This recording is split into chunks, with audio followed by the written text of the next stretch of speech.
and parents. Well, I'm Bob, if you haven't figured that out of the...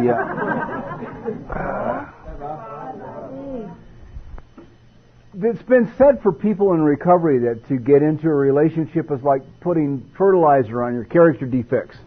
And then one would have to say, if that's true, and I believe it to be true, then why would it be true?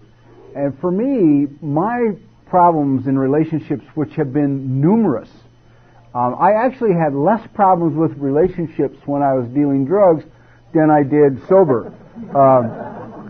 I had a certain control mechanism that worked very well, and that was removed from me when I came into the program, and now I was just kind of left with the information I was raised with. And what I didn't know is most of it was really bad.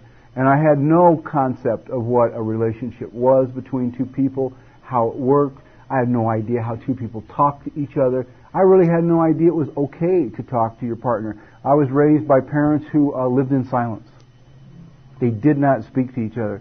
There was never an argument in my house that I witnessed. There were plenty that I didn't witness and walked in on the energy of after it was over. But then, being a classic alcoholic home, my father was the alcoholic. My mother was the one who likes that kind of excitement in her life. I'd come through the door and I'd catch all this incredible energy, and you know, what's the matter? That's the first words out of my mouth. What's the matter here? And the answer, of course, was the standard traditional dysfunctional system answer. Nothing.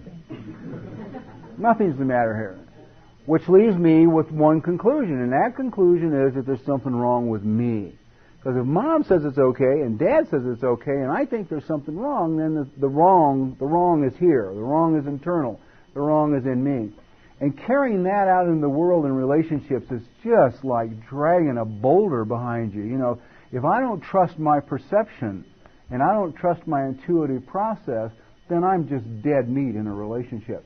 Because you will walk over me and take control of my life and dictate to me how I should behave and how I should dress. The interesting thing was that was not a situation when I was drinking and using, and it became a very big situation in recovery. Tina is Mrs. Earl number 7.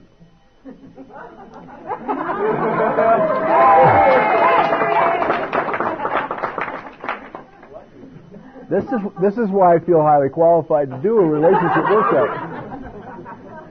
I told Tina once, I said, you know, when I tell you you're a good wife, it means something.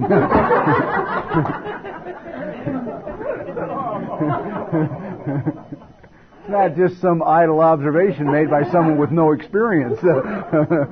This is truly a PhD in relationships. Cost more, too. My problems in relationships stem from, I'm out of the days of, you know, the Cleavers and Ozzie and Harriet and Father Knows Best and Rock Hudson and Doris Day. And this was the image that I got outside of my home. Inside my home, I had 2 messages: don't talk and don't have sex. That was basically my parents' relationship. For the male, you just drink yourself into oblivion every night, which is my father's method. And for the woman, you just try and make nice for everybody all the time, and don't let anyone know what you're doing, and make sure that you keep up appearances, whatever they may be. My mother kept up appearances to this point. I grew up in Los Angeles in an apartment building over a couple of factories off of an alley. And my mother would go to take photos to send home to the relatives back to Colorado and back east. And she'd take me down the street and up about a block to this house that had this great big, beautiful bush of mums, these huge white flowers. And she'd take like a dozen pictures of me with a little rectangle Kodak camera. And I knew something was wrong, but I couldn't put my finger on it. And to this day, I hate having my picture taken. I mean, this is 50 years later. I still don't like having my picture taken, because once I got it, that she was sending these pictures of this bush in this house to the relatives. And my mother would never say that she lived there, but it's implied that she took me out in front of our cute little house with the bush instead of this piece of shit apartment we lived in, and where no room for me, I slept on the couch, you know. So a lot of the messages that I got early on were the messages that I carried into relationships with me. One was, having grown up without a room, when I became a single male, I could never have a one-bedroom apartment. Of course, there's always the paranoia of the narcotics, that they do increase it, but I could not stand being in that bedroom in an apartment alone and not knowing what the hell was going on in the rest of the apartment, because I'd always grown up on the couch in the living room. So I'd get single apartments where I'd have my bed in the living room and then the kitchen and the bathroom, and I'm very comfortable in that kind of an apartment. And it took me years, probably about, oh God, I guess 15 years in recovery before I got a one-bedroom apartment, before I finally got a one. Now, if I have a partner, I can have a one-bedroom apartment, a two-bedroom apartment, a five-bedroom house. That doesn't matter. But if I'm there alone, that's not a comfortable thing for me. One of the things I discovered is not only did I have this bad information, I went into relationships in recovery thinking that it was going to be Doris Day and Rock Hudson, and wound up, Michael Douglas and Sharon Stone, with the knife under the bed, or Michael Douglas and Glenn Close, I love you. I'm going to destroy your life. I kept picking those. But they kept the excitement quotient up. One of the things that I learned about relationships, and this is a long, painful journey, what made it hard for me in recovery was nobody was talking about this stuff. Basically, I grew up in an AA program that said, your sobriety comes first at all costs, and if anything makes you uncomfortable, get rid of it. Hence, Mrs. Earl number 7, it was... It was a philosophy I took to, made good sense to me, and I operated on it from the very beginning. But there was never anybody talking about confronting things or talking about things or working things out, and I didn't have any realistic knowledge about men or women or sex or anything else. It was all, you get the stuff either from mom and dad or the schoolyard or for TV or movies. I just attended a brilliant workshop in London. This woman did a thing for women, and I went because I've got a daughter, on fairy tales. She's a psychologist, and she did this thing with this room full of about 100 women on fairy tales, and she started to question them about Cinderella. Did you ever see the story? Did you ever dissect the story? Did you ever get the message? Did you really ever believe? I bet 80 of the 100 women stuck their hand up that they honest to God believed one day the prince was going to come along. They grew up believing there was a prince. Not only did they believe there was a prince, they believed what did Cinderella have to do in order to have a happy life with the prince? The right size foot. This is the only requirement. Other than the prince, there are no men in Cinderella. Cinderella does not have a mommy and daddy. Most fairy tales have the evil stepmother image. And the other one. So she was doing this workshop for these women, and I'm listening to this thing. These are the women I married. They looked at me and saw a prince. I looked at them and saw a princess. And that had nothing to do with what was going on emotionally inside. And I see that in recovery a lot. We spot each other across the room, and, it's like the motors start to run, and, you can just hear the jet engine crank up. And you just kind of slide across the room and say, hi, I want to go for coffee. Having no idea what the hell we're getting into. And I look across the room and I see her. I see the woman I have looked for all my life. I see the woman that's going to make me complete. I see the woman that's going to make my life complete. It's going to validate me as a man. I see the woman that's finally going to take the pressure off of me. She sees, and so in essence what I'm saying is I see Mom. Mom, hi. I'll be there in a minute. And she sees this knight in shining armor on a horse with a glass slipper, and knows that her foot fits, and that all she has to do is put her foot in the slipper and everything is going to be okay. And she doesn't understand, I need her to take care of me. You know, no one has ever taken care of me. I need this woman to take care of me. I need her to be obedient, and above all, because I am a battered child from, a severely physical woman. Above all, I also need you never to get mad at me. Absolutely not. Under any circumstances can you get mad at me. So this is only part of the baggage that I bring into a relationship. I come into a relationship with another human being, and it's like absolutely mandatory that you may not get mad at me. Now, I don't tell you that.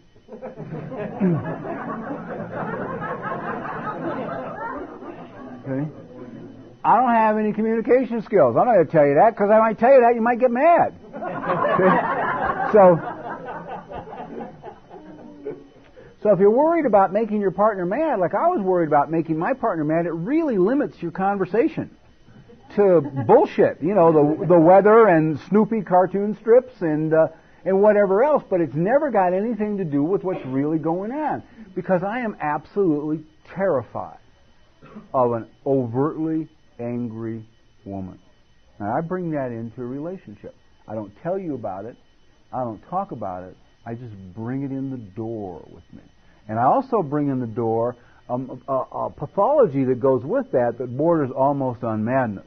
Because the other side of my own personal pathology is, 4 years clean and sober, it's conceivable you could have found me standing in the middle of your hood in an intersection trying to discuss your driving with you. So, on one hand, I'm standing in the intersection saying to guys twice my size,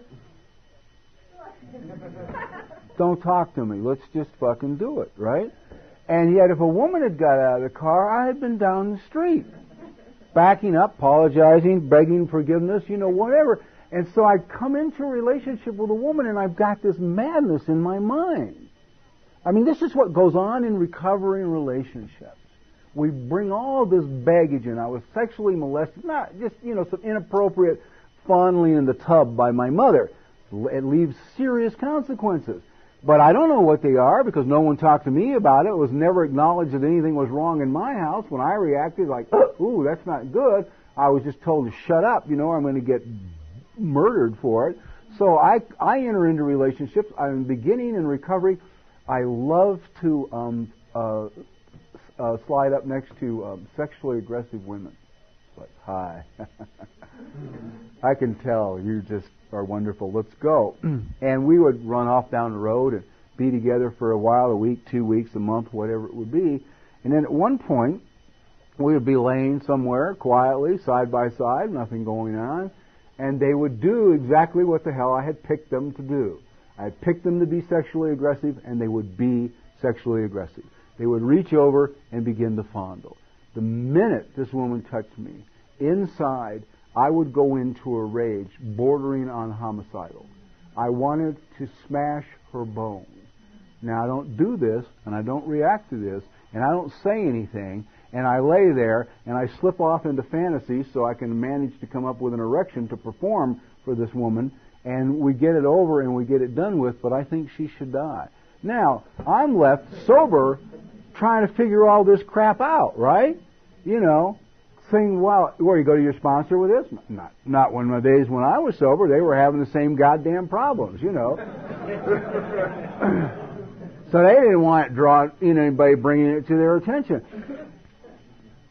I can't stand for anybody to spend, for a partner of mine to spend a long period of time in a bathroom. Drives me complete. I mean, I get crazy, like a caged animal. I pace the room. I get just berserk.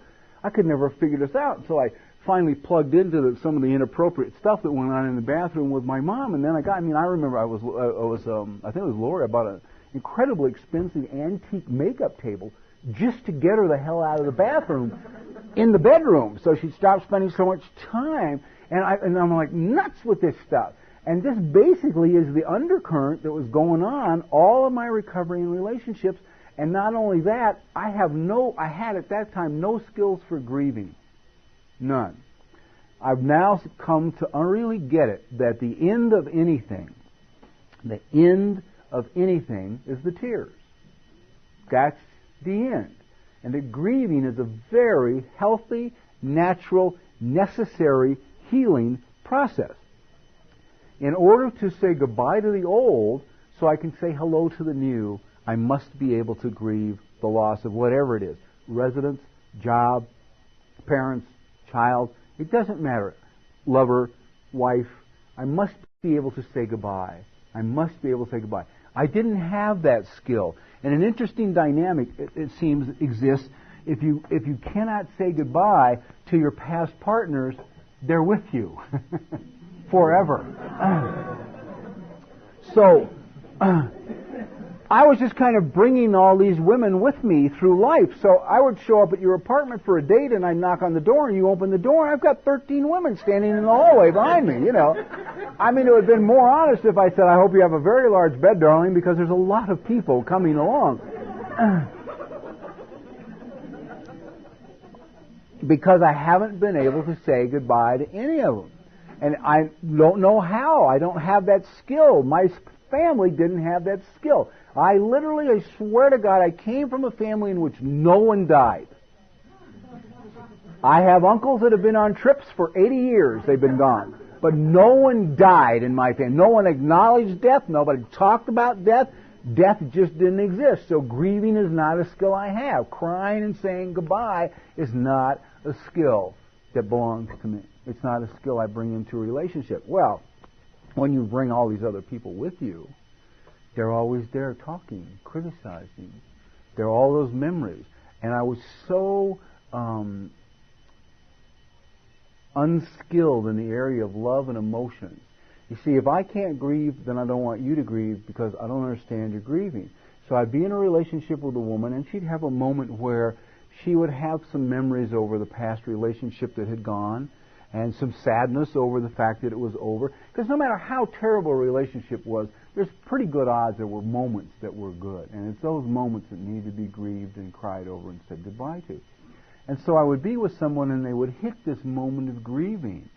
They really, honest to God, have sadness that this person is now gone from their life. And they miss them, and there's some tears, and there's a saying goodbye process.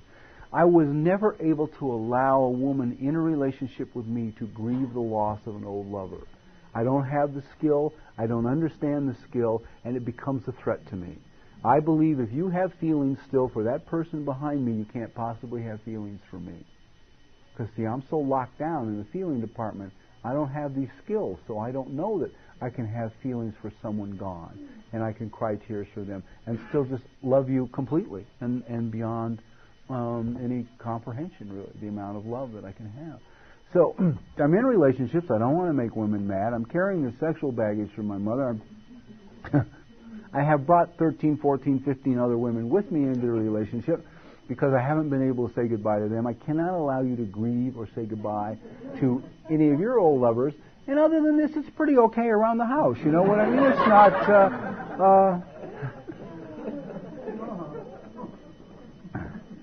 as long as we keep busy, we're okay. You know, lots of meetings, lots of conventions, lots of movies, lots of stuff. As long as we're busy, we're okay. It gets tough at those moments at home when there's nothing on the TV set to drug out with, and there's nothing going on, and there's just you, and there's me, and I don't know what to do. I do not know what to do. And one of the other things I learned about, you know, being a partner in a relationship means being supportive and caring. And sometimes your mate will get sick. And I, for years, probably part of it was because I worked on an ambulance during part of my drug addiction, but I'm a good caretaker. I mean, I can take good custodial care of a partner. So you get sick, I'm real good about calling the doctor, getting the prescriptions, picking up the medicines, going and getting the juice at the market, whatever you need, you know, getting the better pillow or the thing or the fan or the humidifier. I'm really good, man. I can get out there and hustle and gather that stuff together and call those people and make it happen. And come home and make sure you get your medication on time and you got the right juice to drink and the thing and mix the thing and do the thing. But if you look up from that bed for some sort of emotional support, it's not there. It's not there. I never received it, and I don't know how to give it. It's very, very difficult for me. One of the things that finally happened for me that changed the relationship, seen for me forever. I used to. There's an element that is inherent in people who are shame-based. Basically, you are ashamed of who you believe yourself to be. And that element is this. We will then live our life. If I'm ashamed of what I believe is in here, then I will get out of here, and I will live my life focused outside. So I've always been convinced that all my answers were going to come to me from external, because it was inconceivable to me that anything good could come from in here, that anything good could come from inside of me. It'd have to come from outside. So that's another element in a relationship. It takes on an unrealistic importance in my life. Your appearance, how you behave, how you talk, how you walk, how you dress, what you do is a reflection on me. See? I don't get it. It's got nothing to do with me. You know, I didn't have that skill then. And so I was very vigilant, hyper-vigilant over you and how you dressed and what you did. And because I didn't want to make you mad, I could never really come out and say, Jesus, that's an awful-looking shirt. It always came out sideways, you know. God, I really like the pink blouse. You know, I think a little more color maybe where we're going would be nice. Anything but say I hate that shirt. See, because I hate that shirt to me is setting it up for an argument, and I don't want to have an argument. I don't want to be involved in an argument. I don't want to create a situation in which you can come after me.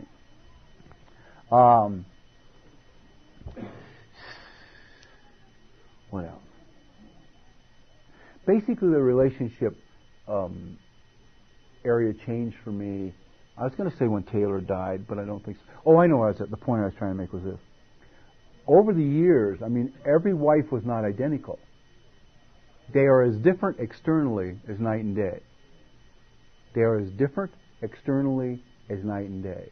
Because I knew I kept waking up with emotionally the same person. Cold, unavailable, angry, repressed though. I mean, it was critical that your anger be repressed. You know, that's a turn on. See, if I can meet a woman who's got a lot of repressed hostility towards men, this is very exciting. Because I have a lot of repressed hostility towards women. And this hostility usually will come out sexually. So, under the guise of, well, I've had a few wake-up calls. I think the biggest was from my therapist. 17 years sober, I finally found her. This was a meat grinder. I literally got the one I'd been afraid of all my life. I have no idea how I did it, but I did it. I guess it was just for my healing. You know, God said, well, Bob, I've given you all these really nice people. It hasn't worked. And I have someone who needs to work through a lot of stuff, so I'll put the two of you together. And God did. And honest to God, it was. It was like walking into a moving airplane propeller. This woman was perpetually angry. And if I thought I was hypervigilant, this woman took it to space age levels of just everything I did. Nothing was okay. You know, she had to redress me. She didn't like my car. I mean, I had to move. I had a lovely penthouse at the beach. We had to move to a house in Beverly Hills. And I was unwilling to do some of this stuff because by now I'm 17 years sober. I've learned a little bit. I'm feeling a little better. So she would maneuver and manipulate me into it, and she'd set up situations that she knew would work. That's the only skill she had.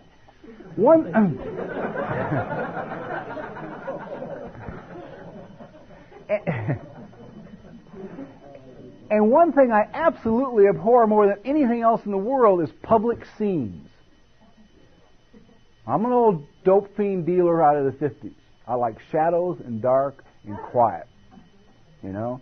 Nobody was putting cocaine up their nose in the 50s. If you put a man's cocaine in your nose in the 50s, you would have broke your goddamn nose for wasting good injectable, substances. Okay? So I didn't move in the lights and the music and all the, fast track. I moved in the shadows. My life was a shadow life. Right? Don't know what the hell that's all about. Where was I? I was having so much fun. I lost myself. Public scenes. So, this girl would wait until we would be out in some small, intimate French Beverly Hills cafe where the tables are 6 inches apart and get me.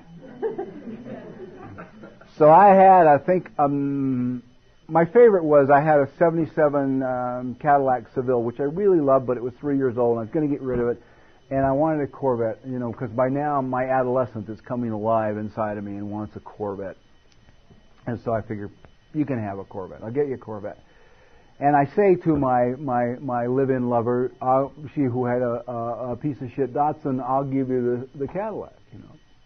And she says to me, no, you'll spend the same amount of money on a car for me that you spend on yourself. She was very vigilant about being taken advantage of in her mind.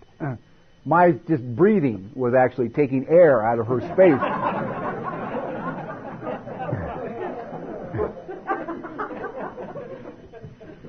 At that time in her life. So she would wait until we'd be out somewhere and we'd get dinner ordered and everything would be quiet. And then this voice would come across the table at me. It was a person that possessed her, I realize now. Because we really came around to be good friends, and she did a 180 with a lot of stuff. But she stuck with her own therapy and stuff. But anyway, at this point, it wasn't working. And she'd say to me across the table in a really loud voice, she'd say, I do not know how it's possible for you to tell me you love me and mean it when you won't spend the same money on a car for me that you spend on you. 40 other fucking people in the restaurant are all, you know, looking to see who is this asshole who won't buy her you know.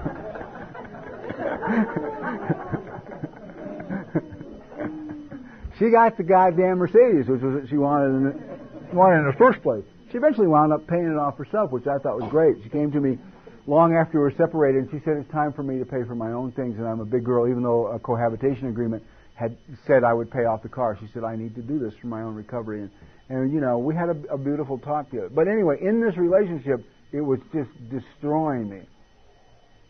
Mostly because of the anger. I was so afraid of the anger. So I finally went into therapy. It was the only alternative left to me. I was 17 years clean and sober. I had done the steps. I had done tons of service work. I had written 32 goddamn inventories. By that time, I had been through 5 wives. Relationships were really bothering me. I'm now hooked into this woman who's working her own stuff out, and unfortunately, it's on me that it's being worked out on. So I mean, I'm glad she worked it out, but... And if I had to get really, really honest, I am extremely, extremely grateful to her. Because she is the emotional situation in my life that kicked my ass into therapy. And without it, I don't know that I'd be here today. Or if I'd be here, I'd be really full of shit. You know, I'd be one more old-timer quoting the sayings and telling you to work the next step and don't think about that stuff in your past because it's not important. Which I know better now. So I'm in this therapy with this woman, and after a while, I can't remember how long, but it was a while, and I was going like 3 to 5 days a week, because by then I was nuts. I mean, we're talking bananas. And one day I said to her, I said, by the way, where are we going with this? You know, where are we going with this? No sense asking in front, just to ask later after you've already got a lot of messages. She said, we're going to go to a place and time, you and I, where you will experience your sexuality and tenderness in the same instant. And I got real quiet, and I sat there. And she let me sit there for a long time. You know how they do. They just let you sit there for a long time. And then she asked that infamous question that they take a full year of schooling to get the right tone. How does that make you feel?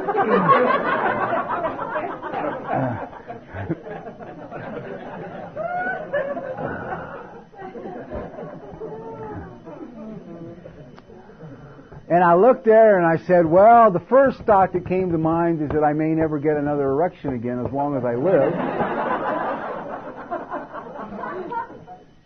And the second thought that came to mind is all of the broken beds and destroyed chairs and dented-in automobile hoods and plaster knocked out of walls with people's heads and rug burns all over people's bodies was not in fact passion, but it was in fact anger. It was anger. And under the guise of making love, we were really hurting each other physically because both of whoever I picked and myself had this well of undercurrent of anger, and it was just there, just tearing us apart. Well, now my therapist starts to give me the skill to be able to get in touch with what I'm feeling, which is brand new to me. And then what she wants me to be able to do is go home and express this to another person.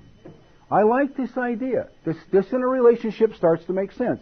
I begin to understand people should talk to each other.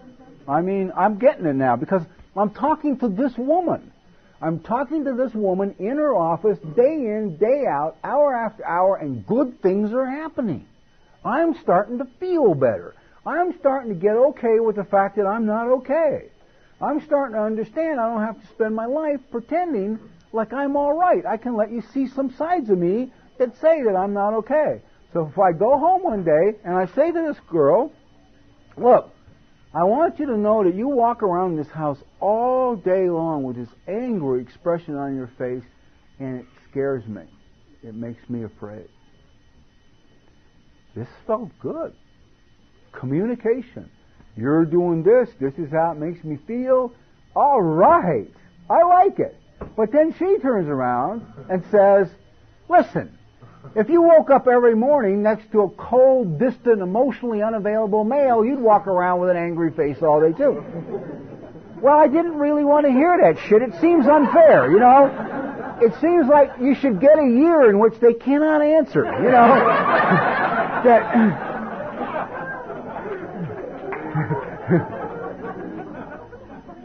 Because if you answer me like that, then my codependency kicks in, which says, now I've done something wrong and I have to fix it and I'm responsible for how you feel, so what do I do to make it better? You know? I mean, it was like, so it didn't work well at the beginning. We tried to talk, but it just didn't work well. We also threw a lot of water on each other in the beginning. Trying to talk into each other's face, I believe, would be exactly where it went. But eventually, I got to the point where I could sit down and say, this is who I am, and this is what I'm feeling. But I didn't have those skills early on in my life. One of the things, if you want to get a fix on relationship stuff, you might want to inventory at some point. And I suggest this to all adult children, period, but it's just the dinner table. Just go back and take a nice, thorough written inventory of mealtime in your family. Because in most homes, it's pretty bad. In some homes, it's just the tension. Tremendous tension, particularly heaped on the children, to behave other than childlike at the table. My house, well, this is worth telling. My house, my father's dissatisfaction with my mother's cooking was simple. It would just, whatever it was, I'd watch it go by on its way to the wall. He never said anything. He just threw it against the wall and would go to bed. He would not get violent with her, wouldn't scream, wouldn't yell, wouldn't shout. He'd just throw the food. Okay. To let you know, I'm convinced now at this point in my recovery that the hook we have in relationships is this one. We are addicted to people who will recreate the energy that's familiar to us. Pat O'Gorman talks about it when she says adult children will spend their entire adult lives. Now you can hear the other side of this.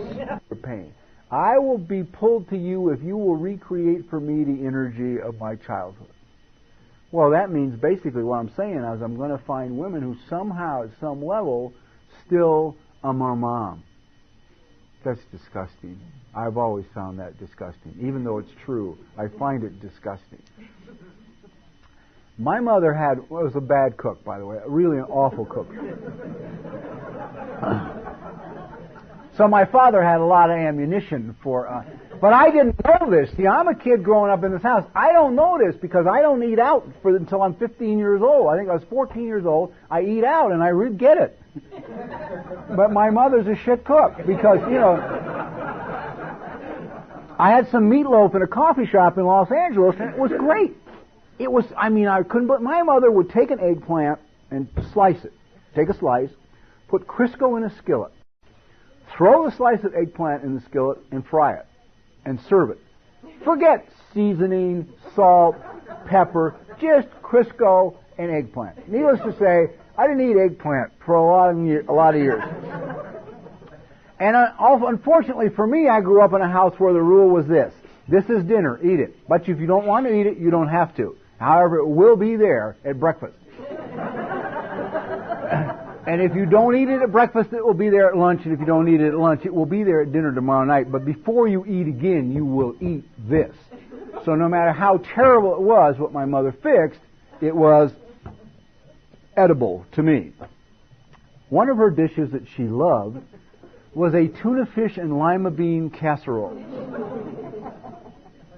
I honest to God don't think I'd put tuna fish and lima beans together if they were the last two things in the house, But for some reason, she liked this casserole. I hated this casserole. She knew I hated this casserole, but it was one my father would eat, so I got it a lot. To tell you the depth of this, at 18 years of age, I leave California running like a son of a bitch from the law because they've just instilled the secret indictment system in the courts, which means you're under arrest and you don't know it. You're walking the streets and you don't even know. You're already indicted and they can just come snatch you anytime they want. But friends of mine were disappearing quickly. So, and there's no big deal about it. It's not like they busted anything. It's just one day you're walking down the street and they just slide up next to you and scoop you up and you're gone. So there's no conversation in the grapevine. Where's Fred? Fuck, I don't know. Did you see him? No, I didn't see him. Did you see him? No, I didn't see him. He's gone. Fred's gone. Then Bill's gone. Then Harry's gone. Rocky's gone. And I left the state. I just got the message. So I go to Colorado. In Colorado, I meet this girl from Nebraska. We set up housekeeping, and then because she's nervous about her father finding out, this farm family in Nebraska, that we are living together, not married, she gets really anxious about getting married. Almost to the point of anger, which, of course, at that point, I say, sure, let's get married. It's okay with me. We get married. First night in our apartment, she fixes me a wedding night dinner. Want to guess what it was? I had to go 1,500 miles to find her, but I found her.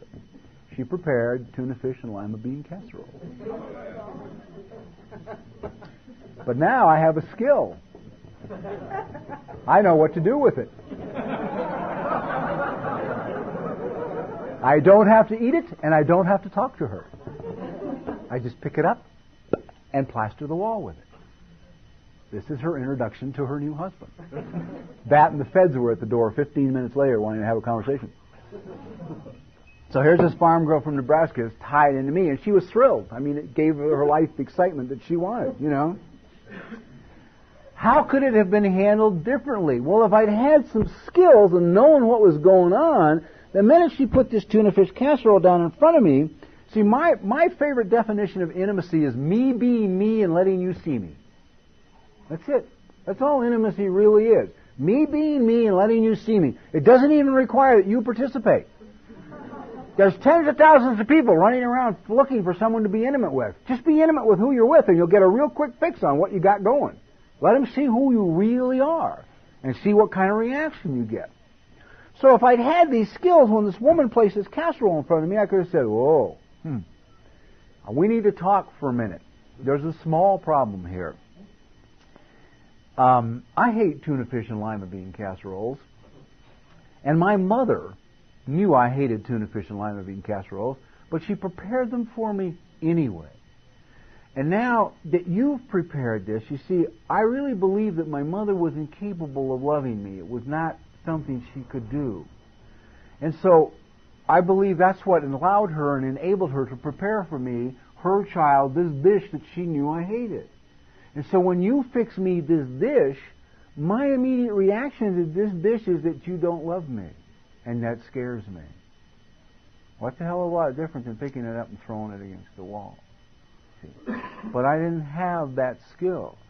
So I find that the biggest relationship problem most people I have encountered in working with people in recovery is the baggage we bring into it. It's not the person that we picked, it's the stuff we bring.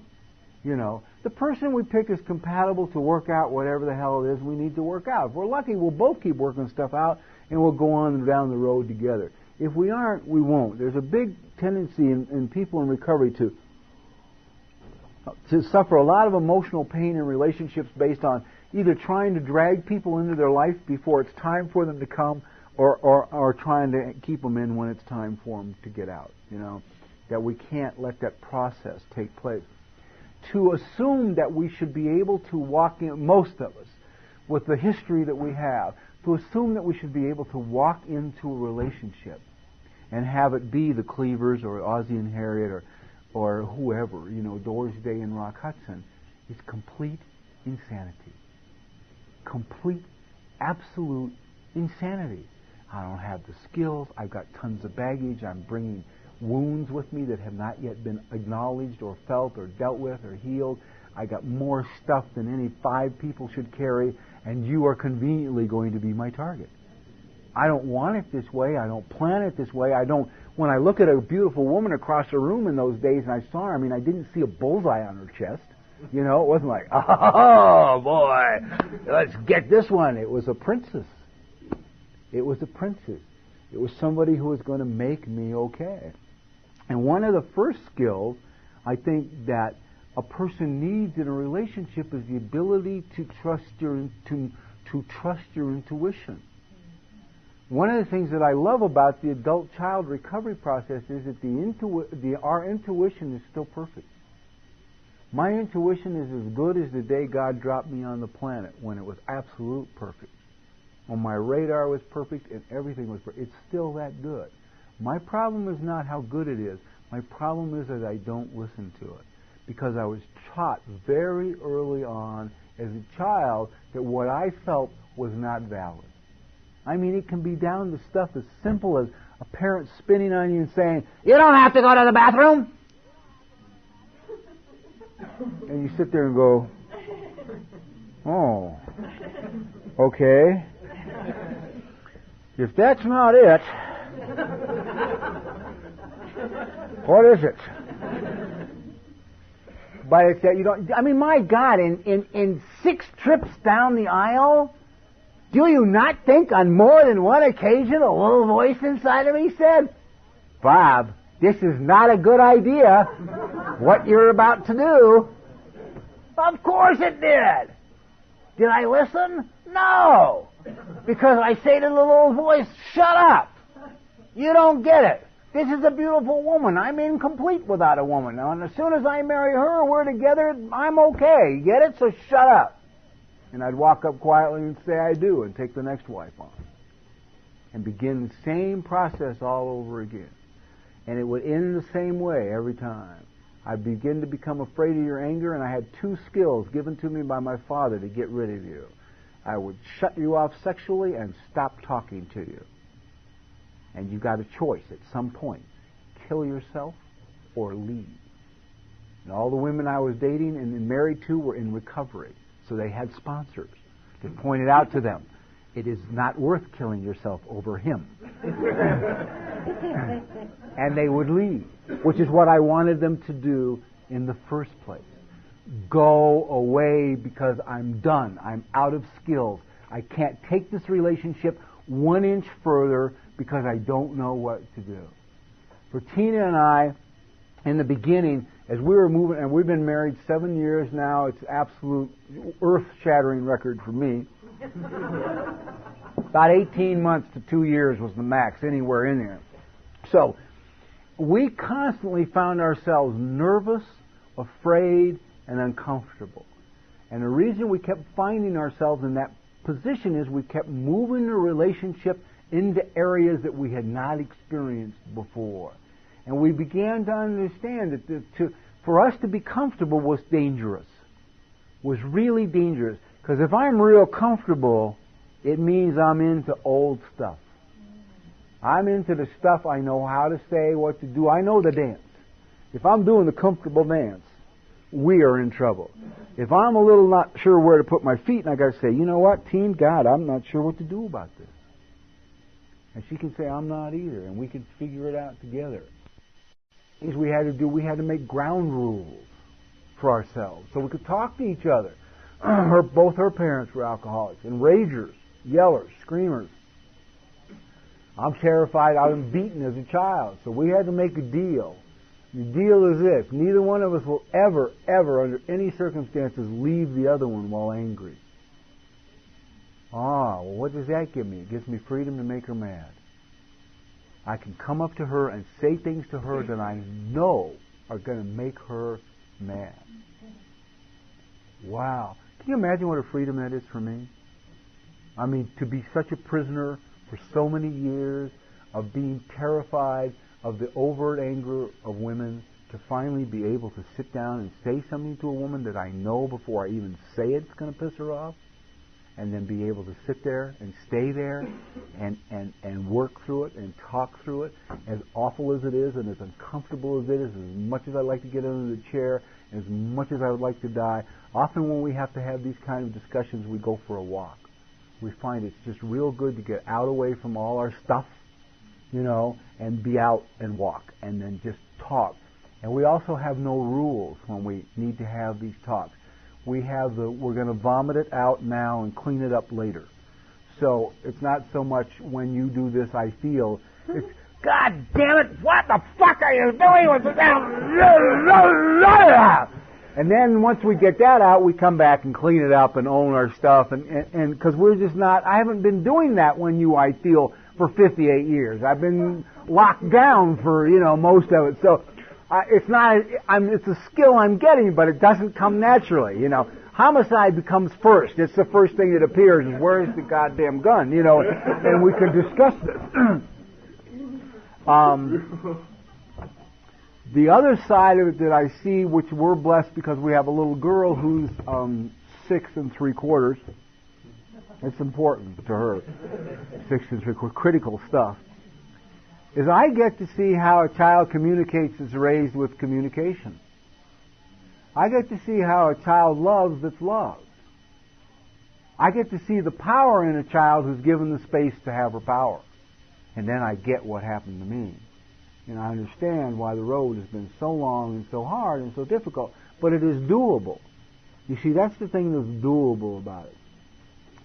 And my ability to have a decent relationship today is based entirely upon my willingness, although granted I was about to die, but I went ahead anyway, to go back and to look at my history and to get the truth about what was done to me, the effect it had on me, to experience and express those feelings. Now, there's a lot of sentiment around 12-step recovery that says, come on, that's years ago. Would you just live a day at a time? Forget that crap. It was a long time ago. It's got no relevance on what the hell's going on in your life today. Just give it a rest, okay? It's not important. It's not important. The argument is not logical. It is just not logical. I was raised in recovery and told countless times that in the 8th and 9th step would determine whether or not I was going to stay sober or not. That the men's step is the step that separates the men from the boys. You need to go back and clean up the consequences of what you did. This is one of the most critical steps to recovery. On and on and on. I accept that. It was the most awful step I worked out of all of them. I hated the men's step. Of course, I think our different backgrounds have different, things with that. But I have heard a lot of people who weren't happy to see that I had recovered. So they weren't thrilled when I came and said I was sorry. They had more hope that the reason they hadn't seen me for a while was because I was dead. So I didn't get the kind of warmth and reception that I was hoping for when I made this men's step. But I made those amends, and it had a tremendous healing power on me, and it had a lot of healing on the people that I talked to. And I didn't do them all right, and I didn't do them all perfect. I called my first wife on the phone, and I said, look, I was about a year and a half sober. I said, look, I'm in this step that's the amends. I got to go back and talk to the people that I harmed. I said, I've been thinking about you and me for months now, and the only conclusion I can come to is if there was ever two people on this planet that deserved each other, it was you and me. And hung up. I thought I'd made amends. It was the truth. We had each other coming, you know. It's just incredible. Of course, I told my sponsor, and then I had to redo it differently, but... So if on one side, the consequences of what I did is critical, and cleaning up the consequences of my behavior is critical, you cannot then logically tell me that the consequences of what others did to me is not important. The argument will not hold water. It will not hold water. If the consequences of my actions are critical, then goddamn it, the consequences of the actions of other people on me is critical. So then I begin to get it. I start to get the picture. Things happen to me that created a person that's not who I am, and made me believe things about myself that weren't true. And then this is the man that I would bring into a relationship. Anything but whole, anything but complete, not in touch with his feelings, unable to express the ones he was in touch with, petrified of your anger, unable to grieve losses, and this is going to be a partner on a lifelong journey with somebody. It's not possible. It doesn't work.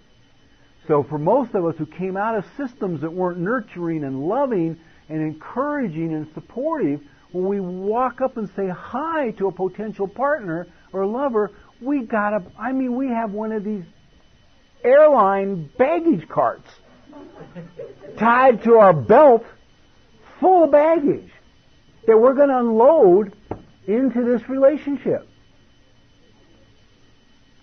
How do you do anything about it? You get help. Get new information. Test your belief system. And we do workshops, sometimes weekend and intensive week workshops. And one of the things we have people do is list what they believe about men. Women list what they believe about men, and men list what they believe about women. And then we have the men list what they believe about men. And the stuff that comes out is incredible. Out of grown, educated adults, the stuff that comes out is incredible.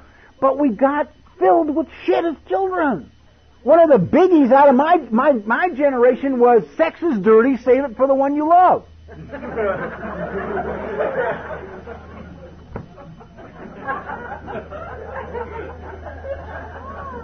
Want to know why men aren't having sex with the mother of their children on the hood of the car? Because it's dirty. That's for the girl down the street. It's not for this woman that I'm married to, that I love, who's the mother of my child. That stuff's set up when we're little, and it's powerful stuff.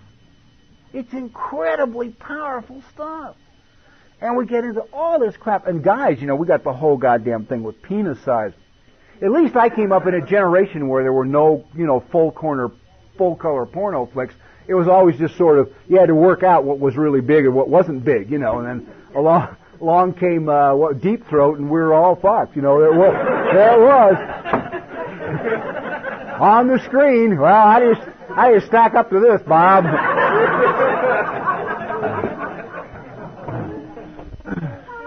And then you get to believe that's the most important thing in the world. And it's all that stuff, and that's the stuff that we carry in. So I'm not a bad person, and I wasn't cruel to the women I was with, and I'm not a failure as a human being because I'm married to my seventh wife. I'm a victim of what went on when I was a kid. But they can't do anything about that. I have to fix that. I'll close with this because it's probably the best, most insightful piece of information I ever got about the reality of that situation. I was with this girl one time, and it was her AA birthday. It was her first AA birthday, and her mother was 4 years sober. Her mother was a biker chick, an armed robber, complete lunatic, crazy person, but 4 years clean and sober and doing okay. She calls her daughter on her first birthday and says, look, I got no money to buy you nothing for your birthday, okay? So this is it. This is your birthday present. I want you to know that I am responsible for the fact that you can't hold a job. I'm responsible for the fact you can't have a decent relationship.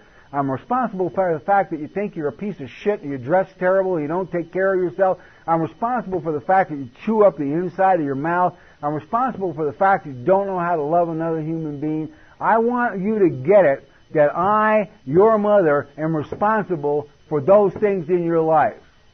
She said, but on this your first birthday, please understand you're responsible for the solution. I can't do anything about it. And he told her she loved her and hung up. I thought, whoa, there it was, man. There it is. I can deal with that, and I think if it was presented that way, there wouldn't be such a backlash in the community outside recovery against all these people looking back at their childhood to see what went wrong. The message's clear. Mom and Dad are responsible for how I turned out. I got to fix it. I can live with that. I can do that one. I used to think that there was something terminally wrong with me that was not fixable. I believed at the bottom of my heart there was something awful wrong with me and it wasn't fixable. And I now know that's shame and it's a lie. And it is fixable. But I got to fix it. There's nothing that original dynamic duo can do to fix it. They're dead anyway. But I mean, if they were alive, when they were alive, there was nothing they could do. So, Tina, we'll take a break. We'll take a break. Tina will be next, and then we'll also do a whole period for questions and answers, and we'll give you some little exercises that maybe you can do at home if you're interested. Okay? So let's do about 20 minutes, okay? We don't want that. It's one of those satanic things. Yeah, really.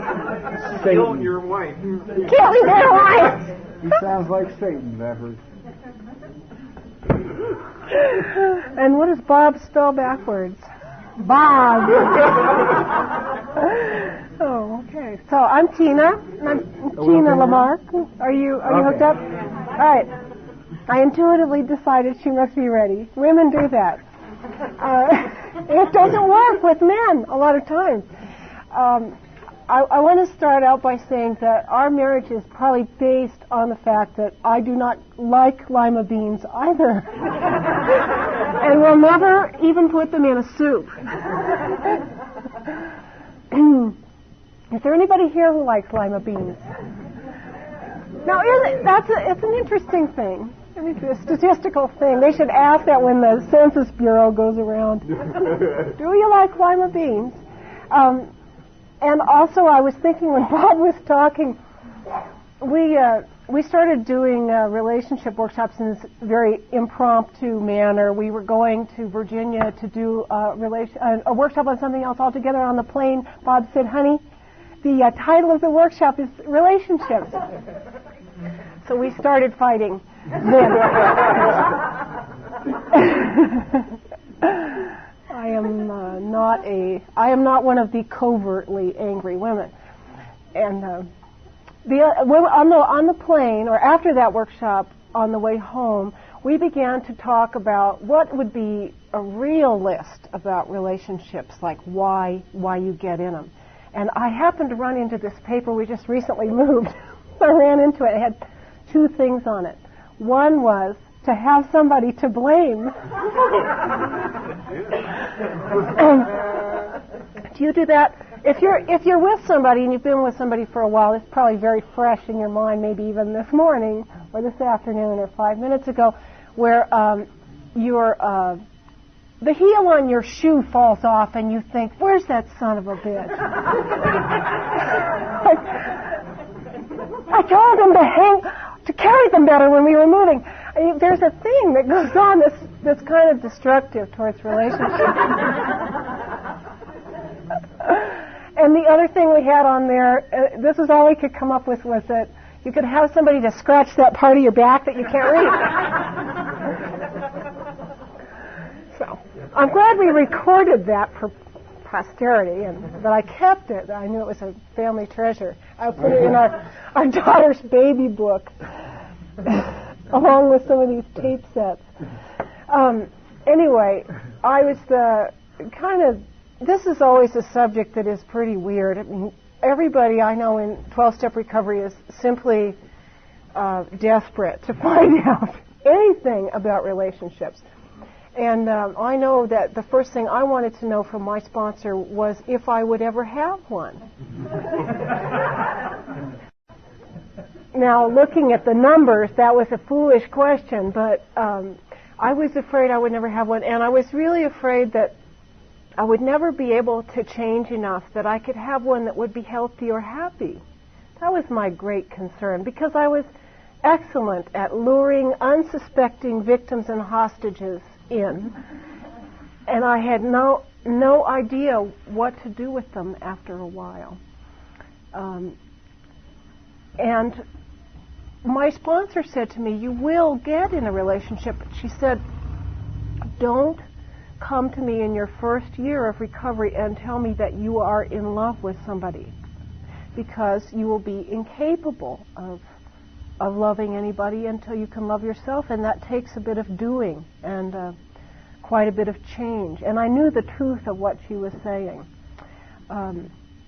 There are people who think that, or say that you ought not to get in any kind of relationship in your first year, as if you were living the nun's life. If that had been proposed to me, I would not have stayed, to tell you the truth. And but I liked my sponsor's approach because it was just honest. And she said, I said, what am I supposed to tell these guys? She said, tell them you have nothing to give and you're using them. And she said, then they can tell you the truth back, that that's what they're doing too. And she was a worldly woman. And I got sober in Los Angeles, and I guess I'm an honorary member of CA because it wasn't existent, although I would have qualified. So I really am happy to be here and to feel everybody's enthusiasm. Great deal of enthusiasm I felt when we were up in Santa Fe. It was beautiful. It was just a beautiful thing, the energy just swirling around this event. Anyway, so I had this very wise sponsor who helped me just find the truth and say it. And it really changed how I related to people, as you can imagine. And I was a victim of the people that look for newcomers in the program, healthy men looking for newcomers. And they got it, believe me, they got it. But I had this phrase that absolved me for what I was about to do. When I had just under a year sober, one of my drinking buddies called me up and said, I need you to come to work as my receptionist in a beauty shop. This is not what I aspired to do in my life. But she called me several times, and I kept saying, I don't want to, and I don't need to, and leave me alone. And I don't drink anymore, and I don't do those things that we did when we were drinking. And she kept calling back. So finally my sponsor said, I think you should go to work, take this job. So I took the job, and she introduced me to a man the first day. And that was what I would call a sign from God, that I was in the right place. Some guy was there. So I liked. Anyway, cute guy bought me dinner, and he wasn't a drunk. And I told him I was on the program because that's what I was told to do. Tell him you're on the program. Tell him you're sick. Now, you may think that's a put down. For me, it was a relief because I didn't have to keep doing this song and dance that I was very good at, but it was leaving me more and more lonely. It was a great heartbreak to me that I was fully aware of the fact that I felt nothing for these men that I had captured and enslaved. And I mean, I would say all the words and do all the stuff, but there was nothing going back and forth here, nothing. And I thought, this is sad. What am I going to do? I don't feel love. I don't have it. It didn't go in on the conveyor belt. And when my sponsor said those fateful words to me about, you don't love yourself yet, so you can't really pass it on, it was as if the door of this trap that I myself was also in was opened, because I thought, there's a solution, and this is going to get better.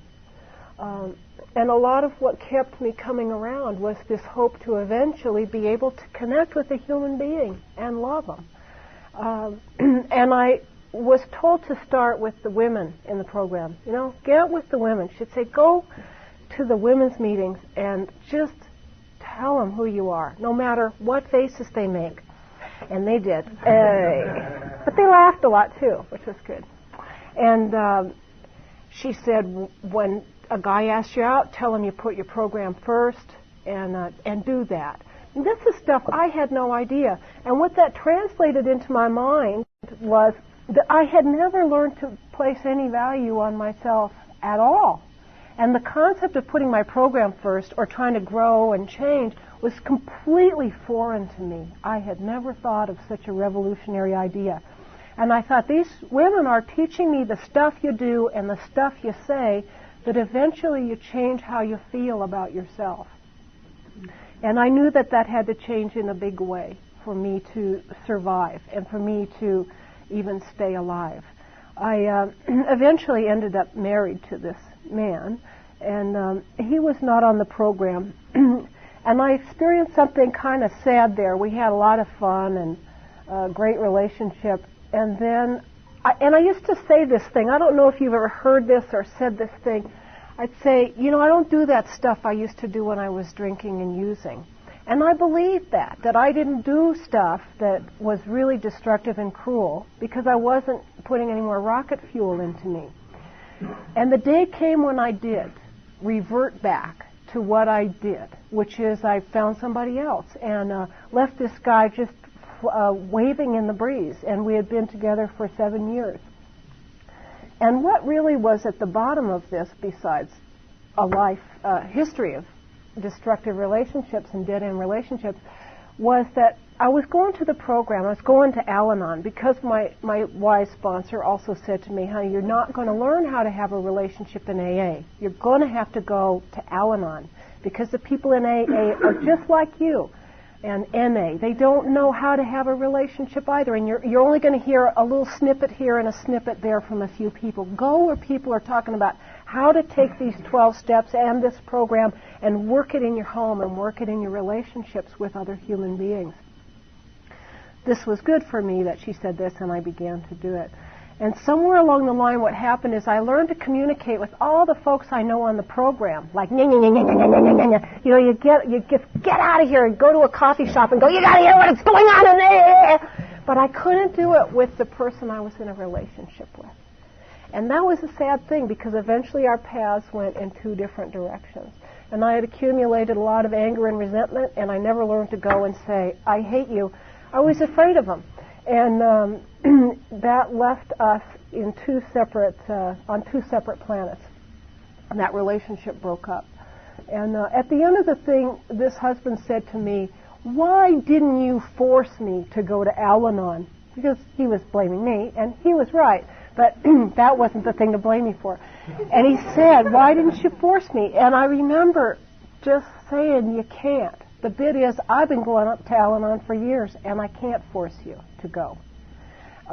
So it was one of those things that had the time bomb built in at the beginning, at the factory, just like most of the relationships I had. I went on to another kind of pretty long relationship for about 4 years, and things went a lot better. I learned to talk. I learned to really say what was on my mind to the person, even though it scared the shit out of me to go and tell them what was going on. And we talked and we talked and we talked, and we were very good friends. And I saw the value of being friends with the person that you sleep with. Ah, what a weird idea. I didn't even care if I liked them before. That kind of got in the way. But, oh God, all those introductions and stuff. So anyway, we were very good friends, but he had a little problem too. He was leading a double life himself. In other words, I had the same thing done to me that I had done. Isn't that odd? Have you had that happen? And so what came about is I was going to speak at an AA conference, a young people's conference. my sponsor had been asked, and she was booked, and she said, well, I've got this person, you should ask her before she's too old to speak at a young person's conference. And so I said, well, who else is speaking? I said, yes, because, I pick up the phone. I'm in some city distant from where I got sober. And I pick up the phone, and the guy who's asking me to come speak at this conference is the same guy who answered the phone 12 years before when I called central office in a city over 100 miles away from there. So I know I've got to say yes to him. Yes, I'll be there. And one of the other speakers was Bob Earl. And I thought that was annoying because it would be really too crowded and stuff because I didn't care for him. We had our paths had intersected several times before, and I didn't like him, and he just couldn't give a shit about me either. And so I go off to this conference to speak, and I'm living with somebody else, and we're going to get married, and everything's hunky-dory, and I go to the conference, and there's this big kaboom. Oh, dear, this is a problem. I say, well, I'm not going to do that again. I say, I'm with somebody else. I'm committed. We're going to get married. We can be friends. Huh? Within a week, I went home, and the man that I trusted so much stayed out all night one night. I don't know if you translate that the way I translated it, but I figured he probably wasn't driving around in his car all night long, and that I had been served notice. And this was a great blow to me, because I like to think of myself as this tremendous femme fatale, and, well, he was not interested, let me tell you, and suddenly. And what I came to understand was that although this fellow wasn't on the program, he hadn't been drinking or using when I was with him, but his disease probably had reactivated, and it was time for me to go. God just got me out of there. And I began this journey driving around through the Southwest, avoiding Bob and simultaneously trying to meet with him, and being scared to death, really scared to death. And what was frightening for me was that I had this unholy feeling that I had met my match. And this was somebody who was known to be a deadly element in our community, and I knew I was. And I thought, this is really spooky, and I don't even want to see, I don't even think I like the guy, but I loved him at the same time. Somehow it crept up on me and him. And we really fought that. I can remember having these conversations which went something like, I don't want to say I love you, he said, because I've said it so many times before, and it means nothing. So I said, okay, same to you. And this went on until God drove the bulldozer back and forth over us a whole bunch of times, and we were screaming, okay, I love him. I have spent my entire life going to any length to avoid having children. I have been what you would call an avowed child hater, identifying with W.C. Fields in movies. I love children. I don't know, it's something about eating them. It's not me. And dead or dormant maternal feelings. And so we began to have this chemistry between us about wanting to have a child as time went on. And I was very shocked by this because it had nothing to do with the person I knew myself to be. I mean, really, I would go to any length to not have a kid. And this thing that started to take place was in the nature of a surrender. And I don't think that it's for everybody. But because it was such a surprise to me, it really got my attention. And I remember, as God was laughingly pulling the bulldozer back and forth over our prone bodies, and Bob calling me up there was a phone booth out in Joshua Tree, California. Any of you know that charming high place? Yeah. And there's a phone booth out in the middle of the desert with a light bulb and bugs and a fluorescent light. And I was out there, and he's going, when was the last time you thought about having a baby? And I said, well, 15 minutes. And we had gone on for months without ever discussing this subject. And I said, what about you? Since I figured, what the fuck is he asking me this for?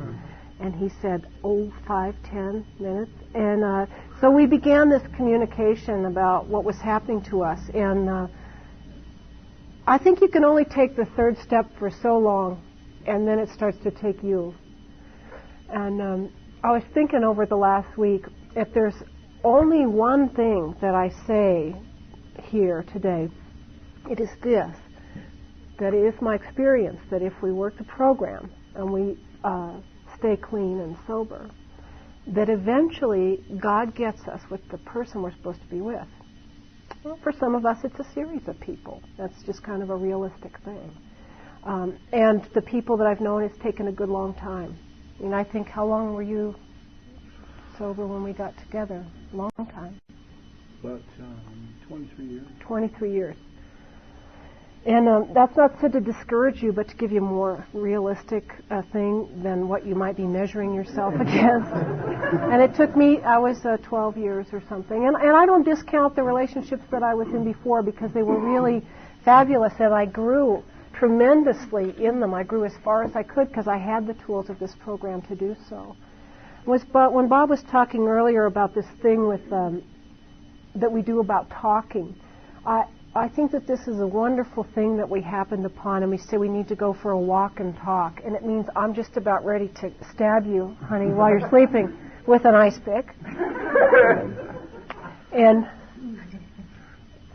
so we will go out, and the person who calls the walk and talk starts talking and just spills out everything, uncensored, sounds terrible, sound like a selfish, spoiled brat, which I've come to understand that I am.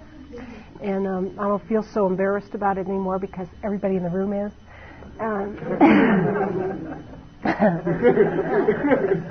And so I can just let off all of this steam and let this person know what's really on my mind. And this thing about I feel that when you do this, I feel that this is a big problem for me because it's totally dishonest. But I'm a very volatile person, as you can just guess. And so I can't say it nice like that. I don't say it really mean. I mean, part of our commitment is we don't say "fuck you" to each other. Oh, we want to, so bad. And, fuck you, and oh God. But you know, he's really mean, and he says it right back. And then at the end, what happens is that there's no further communication once that happens, and we don't call each other all the good names that we know, dickhead. And when you know us, you know what an effort that takes, and we don't say that stuff, so that we can keep talking, and I can keep listening. I remember sitting at our little table at our house in Santa Fe years ago, and Bob saying, "I need to talk to you about something," and my insides just going, "No, no." I almost couldn't stand to hear it. And I had to say to myself, this part of me that's grown in the program had to say, sit down and hold still. If it's really bad, you can leave him forever if you have to. But, having to talk myself down so I could even listen, and then quiet that down so that I could hear what he was saying. And the truth was, it wasn't bad, really, what he had to say. And then it gave me a chance to open up about what I needed to say, too, later on. And it was a shock to Bob when he found out that we do talk back. And I remember saying that. What do you think I'm supposed to do? Just sit here and listen to you? Your marvelousness? And there were lots of cracks about how he was Mr. Know-It-All and the AA speaker and all this, and that didn't cut any shit in our house as far as that's concerned. But you know what? He was able to hear that and also to laugh and then to listen. And we laugh a lot. We really, I'm telling you, our senses of humor are just as sick as they ever were, in case you're worried about losing that. And together, the things that we can say are so foul and so warped, and we end up screaming with happiness at having found such another partner. So brilliant and witty. Well, this wasn't so very witty, but of course, on the way out here, we had to have a fight. And so that we could speak without having one right here. So So I'm driving along and I see this great configuration of the mesas and there's a cut through and these little cinder cones back there, and I said, God, I'd love to paint that. And I'm looking, and he's going, look at the road! Which really made me angry. He said, it's just like when you tell me to look at the road when I'm driving. And I didn't think it was funny then. And then somehow or other we got each other laughing, We got each other laughing, and it was a fine thing. And I remembered that I should watch the road. It was true. And I only draw when I'm driving, when I'm in the car alone. And so if you ever read about it, you'll know what happened. Paper was all over the car. Anyway, it's been an incredible adventure. We had to go through things like taking care of my mother. We were living in Santa Fe when we got together and got married and had our little girl, and I mysteriously switched over from a child hater to somebody who becomes goopy at the sight of children and wanted to play with their little toes and stuff and kiss them. And what happened to me? What happened to that cynical bitch? Anyway, we were living in this house, and Bob was going to speak in Tucson for the weekend, and we went to Tucson with the kid in the car, and all the baby goop and what you carry if you have a 1-year-old. It's got the stroller and everything, and there's stuff hanging out the windows and Pampers in the garbage thing. And so my mother called me up and she said, your dad's acting really weird. Can you get in the car and come? And I threw the kid in the car, but he was acting very weird. And we said, put him in the hospital. I'll be there tomorrow. And so I drove to California, and Bob came after he was done. And in the course of a few days, my dad turned from this very eccentric and interesting, great friend to me into a vegetable. And he died within 2 weeks. And at that time, we had this sinking feeling that we were not going to be able to come home again, which is what happened. We left our house, and I never saw it again. We sold it long distance. And my parents were full of flaws, but I really loved them a lot, and they really loved me a lot. And we were much closer than parents usually are. And so I didn't feel okay about leaving my mother to just die of a broken heart there. When my dad was dead. So we stayed until we could sell her place, and we moved to Arizona. And during the time that we were at that place in California, it was very small. I was very unhappy because I missed my dad so badly, and I'd seen it coming, but they didn't. So nobody was really ready. Intuitively, I had felt that this was coming at the time I had the baby.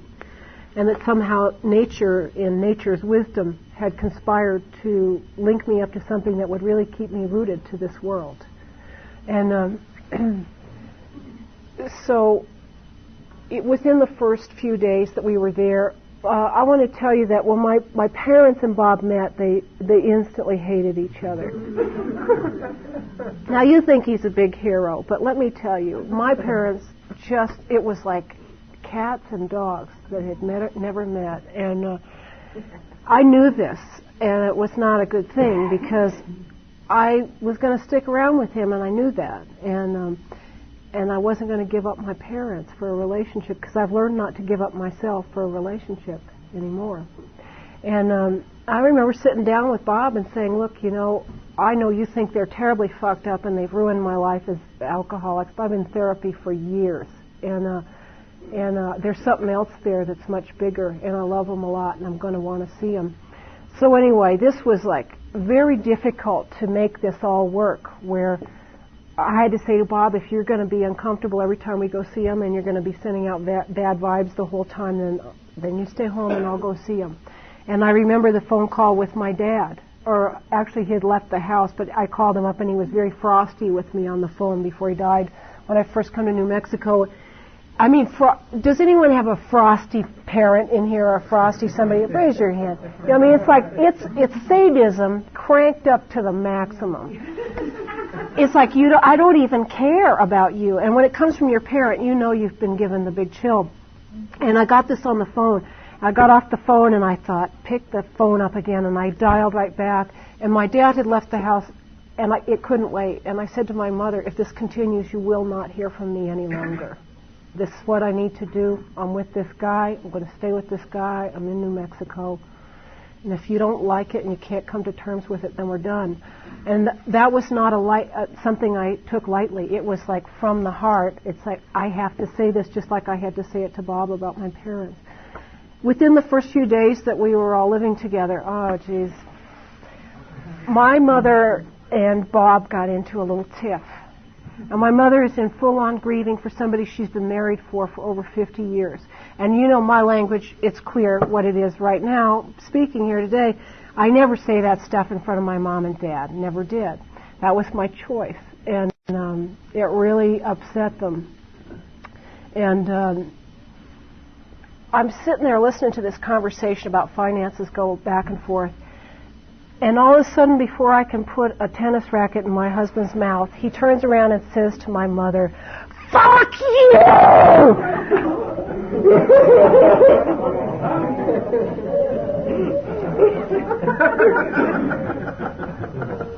It's like saying it to Mother Teresa, as far as I was concerned.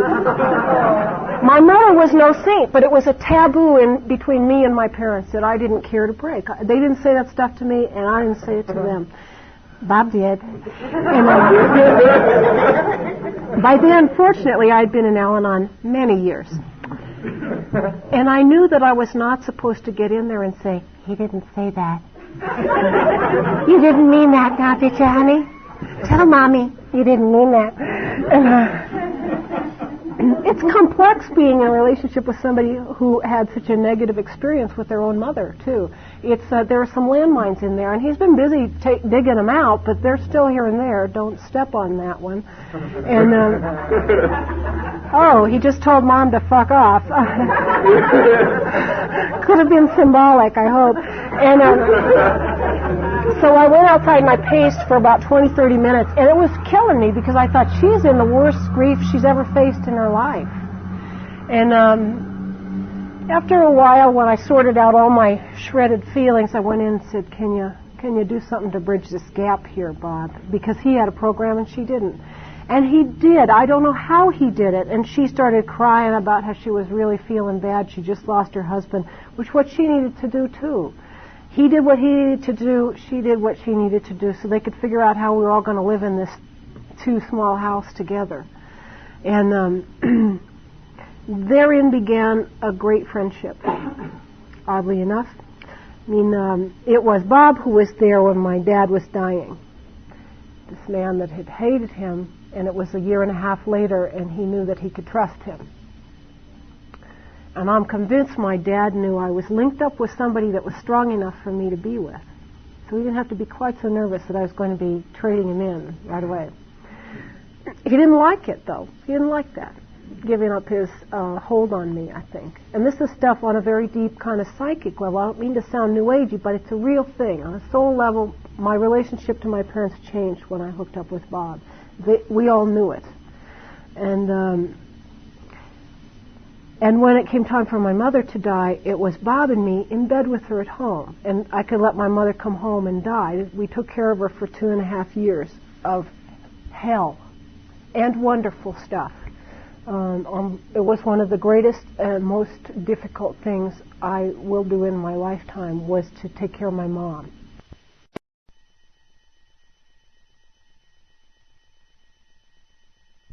Okay. They had all stopped drinking, my parents, years before, or this never would have taken place. I wouldn't have taken our daughter in. I wouldn't have taken me in again. And we looked after her for this time, and what I couldn't do, Bob could do.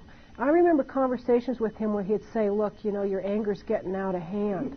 And I went away and I thought about that, this while we were living with her, because there's a great deal of tension that comes up when you're back with your folks. And especially when they're sick. I mean, it was very stressful. And I went away and I thought about that. And not being one to just take it at his word, I thought, what do I think about that? And I came back and I thought, I don't feel like that. That's me. It's coming out. It isn't going in.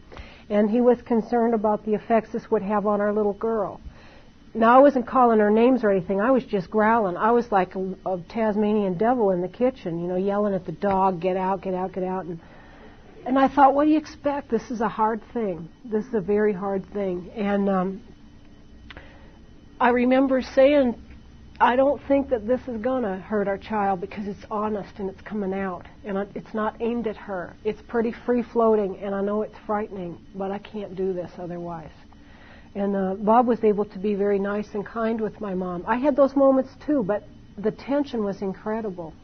We were living in a small community where we had no help, and no help of any kind. The 12-step meetings were empty. And don't come up to me afterwards and say there's no such thing, because there is. And I found ourselves in a desperate time in our lives in 12-step meetings where there was little humanity. There was a lot of stuff about the program or drinking, but there was little humanity, less humor, and nobody was nodding their head in the room when I was crying. And nobody else was crying. And so we made plans to get out of that place, and we went to a city where there were 12-step meetings that were great, and there was caregivers group through Pima County Caregivers or Council on Aging, and they had a free group for people who were doing this. And it was a real experience to go to this group, and there'd be people in their 60s and 70s and thereabouts taking care of older parents, and there wasn't anybody my age who was there. I guess they figured they were still running, so they weren't coming in to take this job on. And I remember the faces of the people in this caregivers group when I said, she'd say, now, the facilitator, now, how do you feel today? And I'd say, well, I want to take a chainsaw and kill my mother. And that's ordinary conversation here.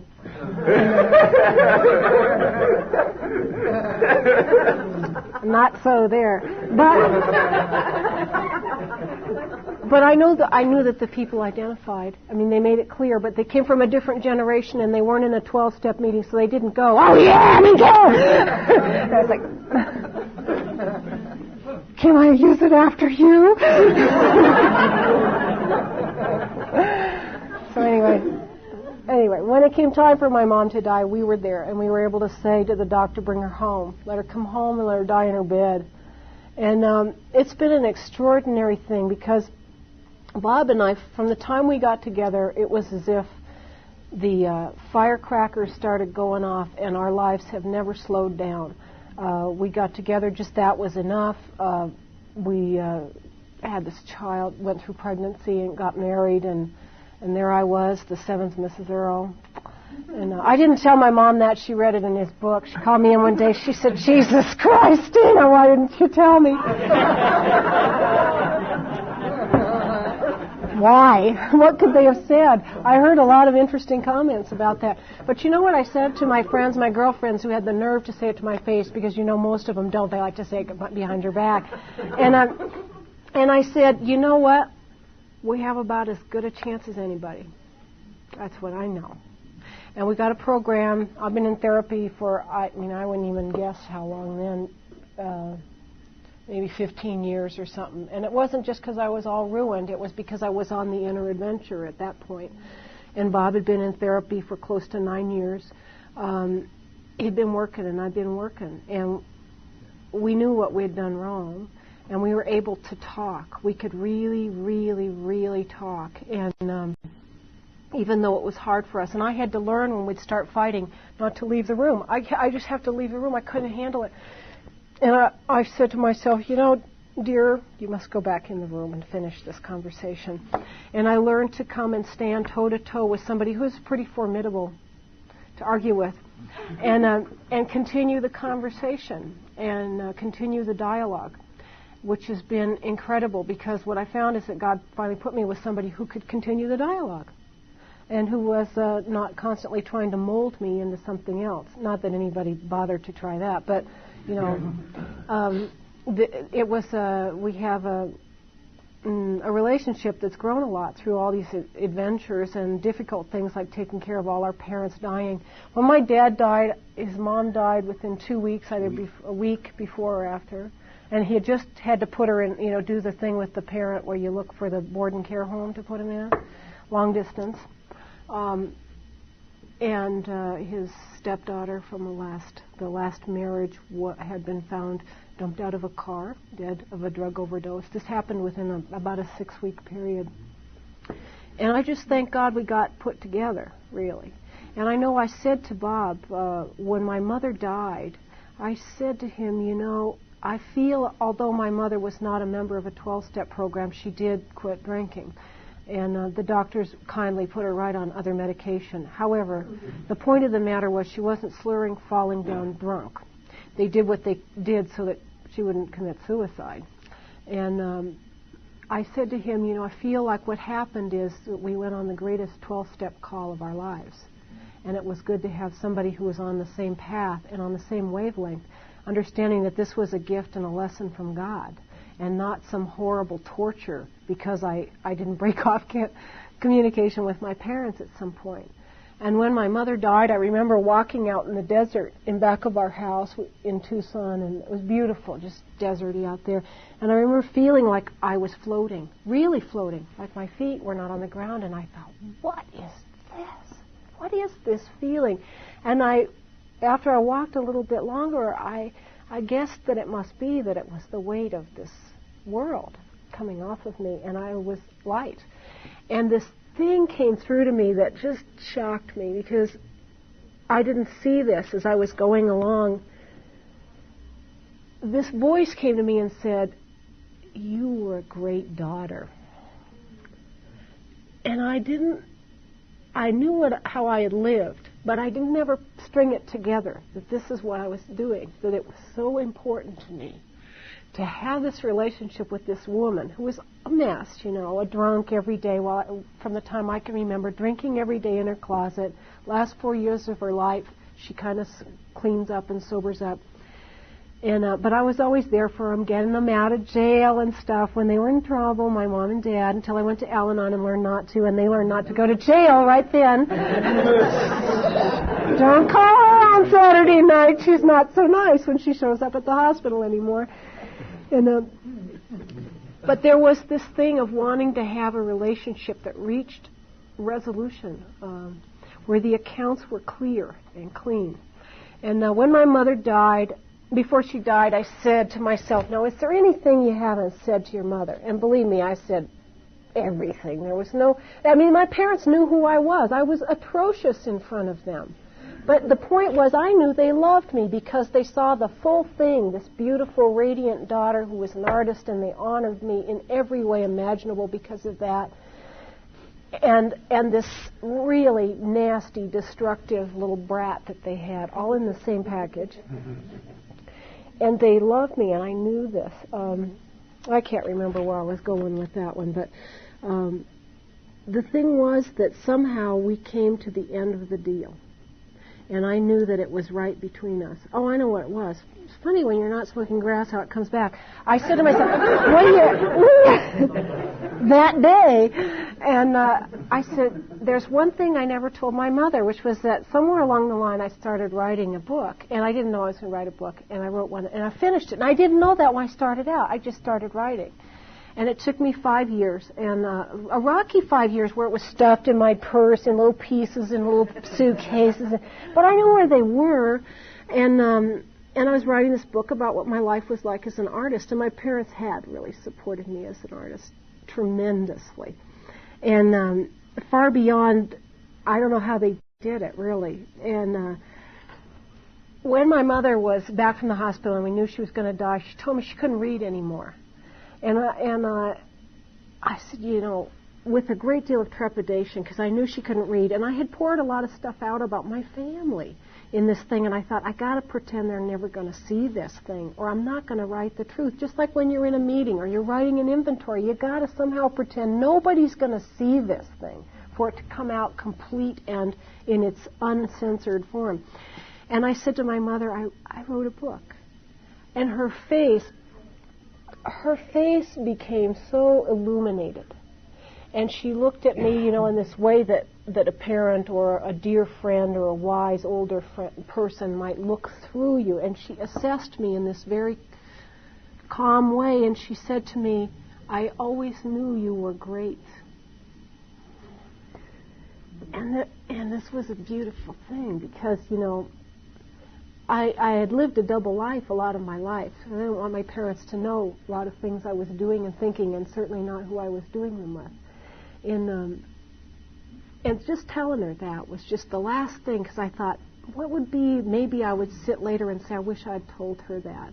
And when I told her it was about being an artist, and I said, I gave her the credit for helping me do it, for all the art lessons, for hanging my paintings, for everything. And she wanted that. And I told her she was a good mother. And I think that it was the program that enabled me to come so far.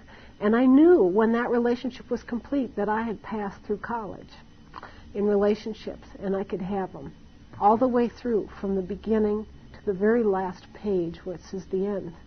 And I could feel great about it, really great about it. And this, I would tell you, carries over in your primary relationship. These things that I learned with my parents, if I hadn't learned them, we wouldn't be together. And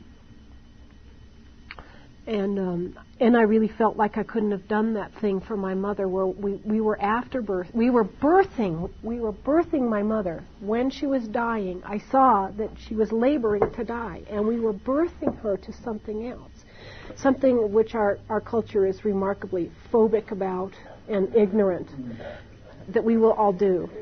And we sat right there with her and did it with her and told her it was okay. That it was okay to go. We did everything. I touched her hair and kissed her face because I knew it was the last. And just being able to do that, to know that I should do that I wanted to do it. And that I should record what it felt like to touch her face and her hair, all this stuff. This is strictly due to the program that my mother and father didn't have to watch me die of my disease. Because although I was the youngest addict, alcoholic, in a 100% addicted family, I was the one that was going down in flames the fastest. And I was, for a long time, the only one in recovery. And I have watched every member of my family die, except my brother, who surfaced after 10 years of no word, a couple of weeks after my dad died, and told us he had gotten sober, out of nowhere, in his 50s. So it's a big package, the relationship package. Oh God! And it's tied up with sparklers and firecrackers when you pull the ribbon. And I really wish that all of you would find what I have and more of what I found here, because I turned from a person who couldn't love herself to a person who's had tremendous love and completion in my life. Which is passed on to our daughter, who sees a great deal of emotion flowing like a river through our house. And our house is full of people all the time. There are people in our bed, in our kitchen, everywhere. They're crying, they're having babies, they're getting married, they're getting divorced. I'm loaning our wedding ring so they can get married. Get on the next jet, honey, hurry. That was 2 weeks ago. And it is a beautiful thing to feel part of this, part of life, this huge river that's gushing, people that we all should be dead, and we're all coming back to life. So I'm quite grateful. And I guess we have time for some questions. We go till 4:30, so blow your nose and...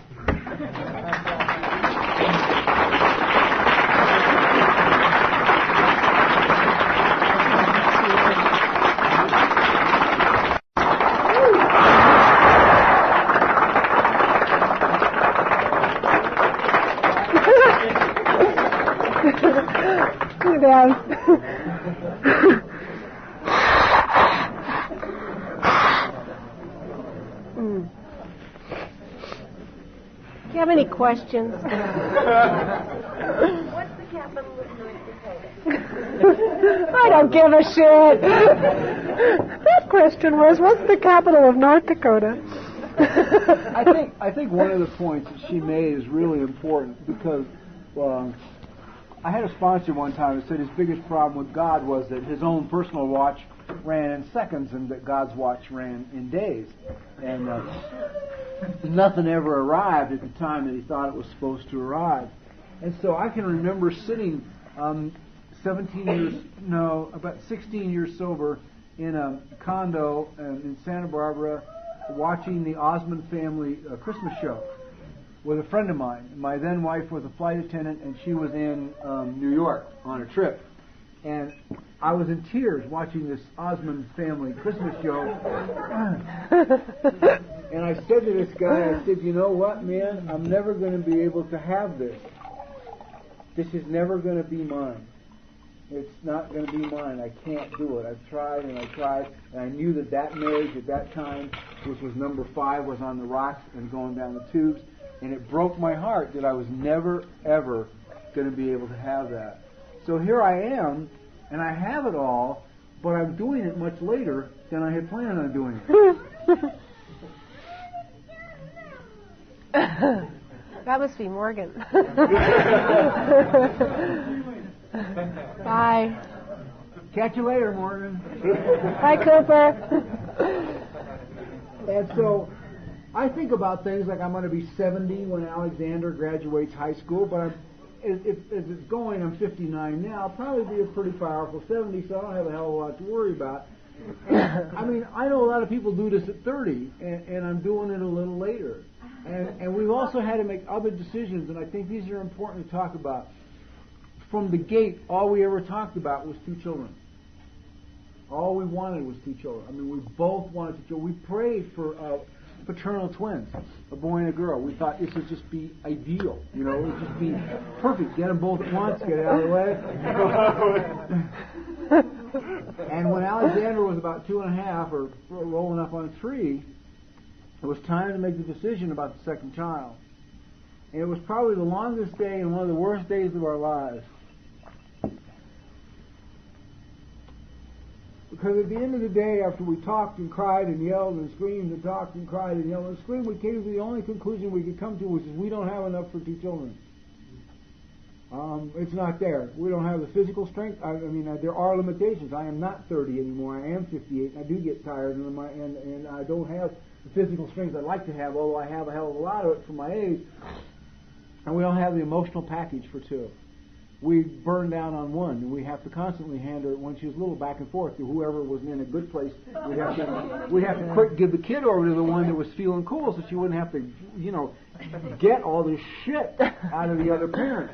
And when both of us were in a bad place, we'd hire somebody to come in who was in a good spirit, and we'd give the kid to her. But after we weighed that all out, and we had to come to the final decision, that in all honesty, if we were going to give Alexandra her best shot, and we were going to give our marriage a shot, we could not bring in one more child. It was not possible for us. And I got to tell you, that was a tough day. But I believe today that that's really about the honesty and the relationship between people.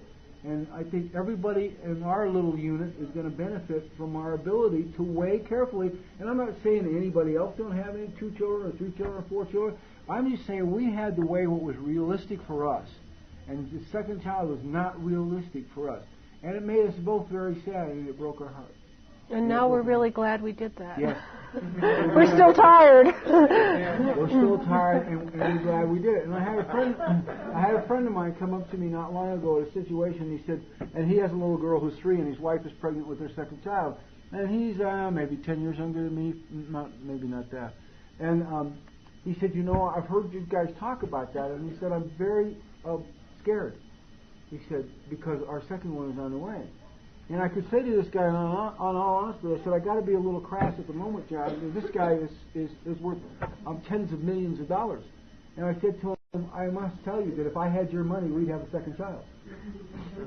In a heartbeat. Because we could afford to hire the necessary people to do the physical work that needed to be done to free us up so we're not killing ourselves, so that we have the emotional support to give the kid. I could hire a cook to cook. Tina doesn't have to cook anymore if I had his money. We could hire live-in nannies and have them there 24 hours a day. To take care of us. To take care of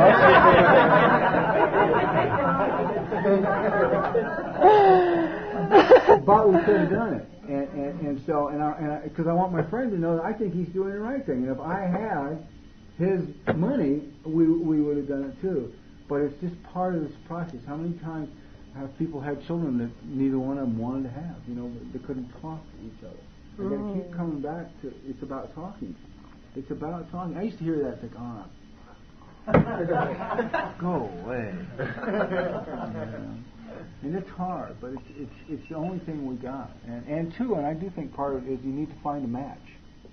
Really a match. Somebody that's a match. Somebody who's just as shitty as you are, just as evil as you are, just as capable of standing in there and hanging in there as an argument as you are. I really think, at least that's what I need is a match.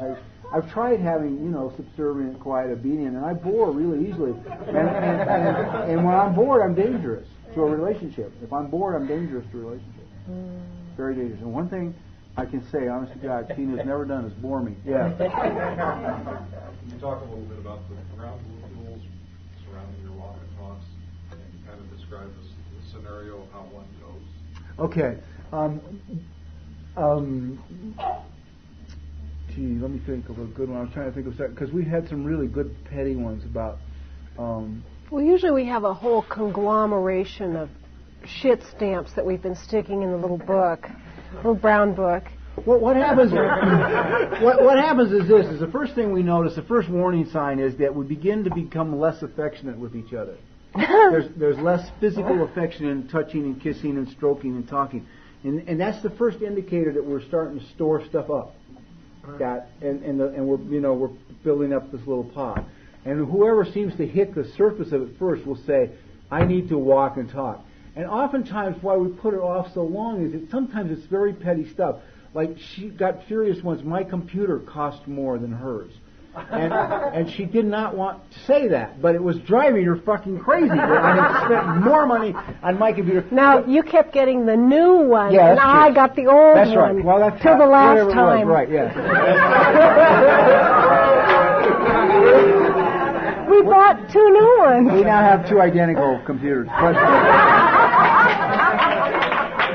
Now think of the money you would have had to spend in therapy. It was just as well to buy the computer. But it can be something at the bottom that's that simple. Like I'm always giving her the old computer and I get the new one. And that will be the one that comes off the top. And the reason we don't want to discuss it is kind of petty and stuff. Yeah, you're giving me the old computer and you get the new one. And she hates to look like that. And I hate to look like that to her, because I remember when we were building the house we're in now, I had to point out to her the square footage of her office was bigger than mine. It fucking killed me to tell her that. Killed me. I do not want to admit to that kind of pettiness. But then he had to tell me a lot. Frequently. So it changed. But it didn't change. But the point is that I keep that stuff quiet.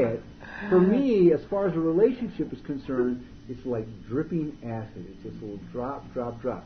We have no rules for the walk and talk. None. Other than we do not say fuck you. That's an absolute rule in our house. Because for both of us, that's a conversation stopper.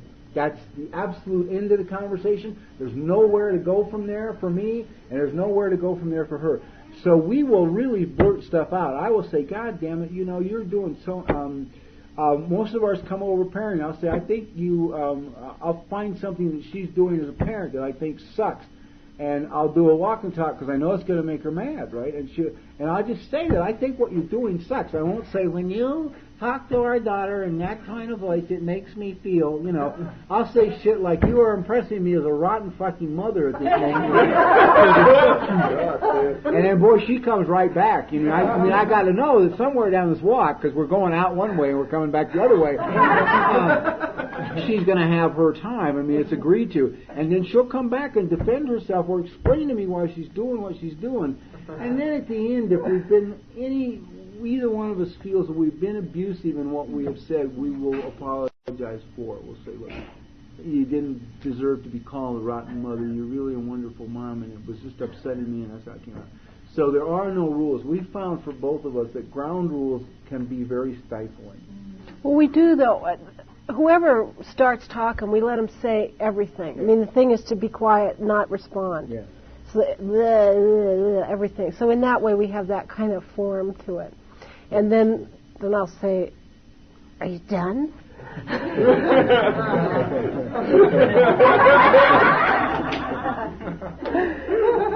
And Bob's explaining this very carefully, but we actually don't say abusive stuff to each other when we're saying it. We're usually pretty good, You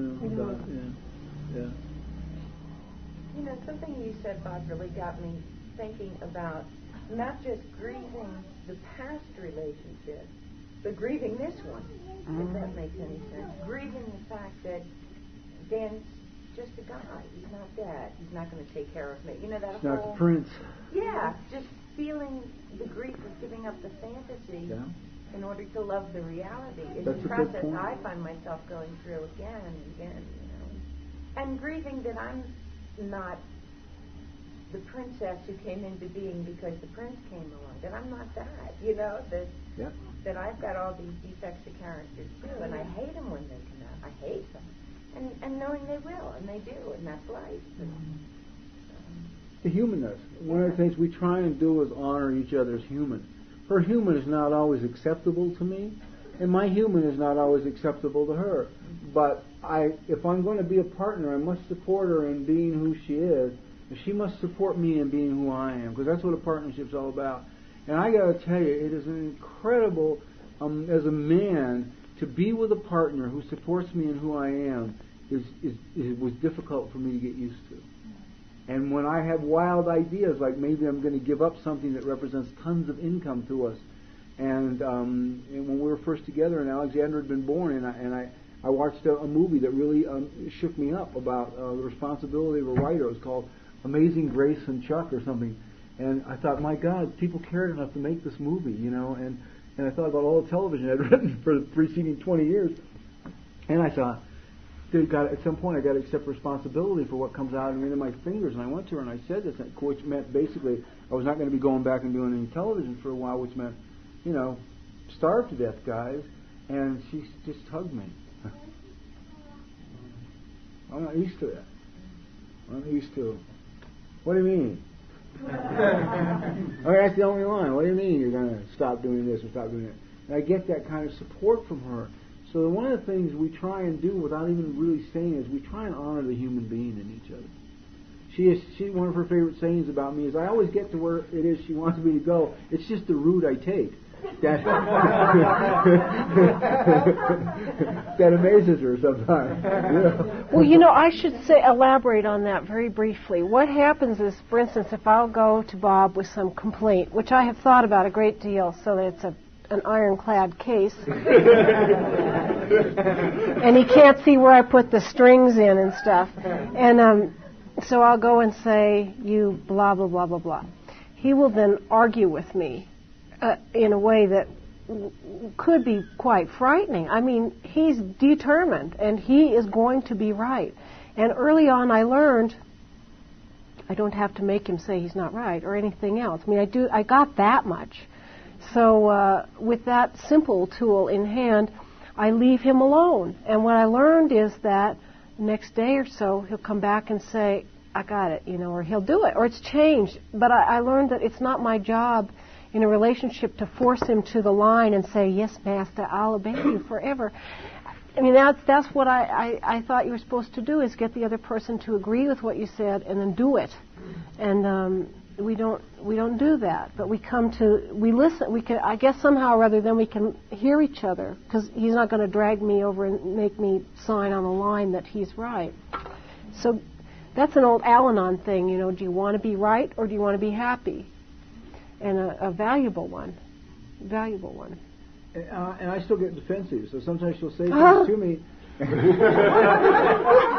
and I'm still coming off old stuff, and so my immediate reaction is, although I don't verbalize "fuck you," that's my immediate reaction, and I get very solidly defensive, and I defend my position or my stand. Very well. Yes, thank you. and so there's no sense getting in that with me, because I'm not even there myself. You know, I'm into my history. She called me once, and I called her from Chicago or somewhere, and I said, "How are you?" She said, "Right now I'd like to kill our kid."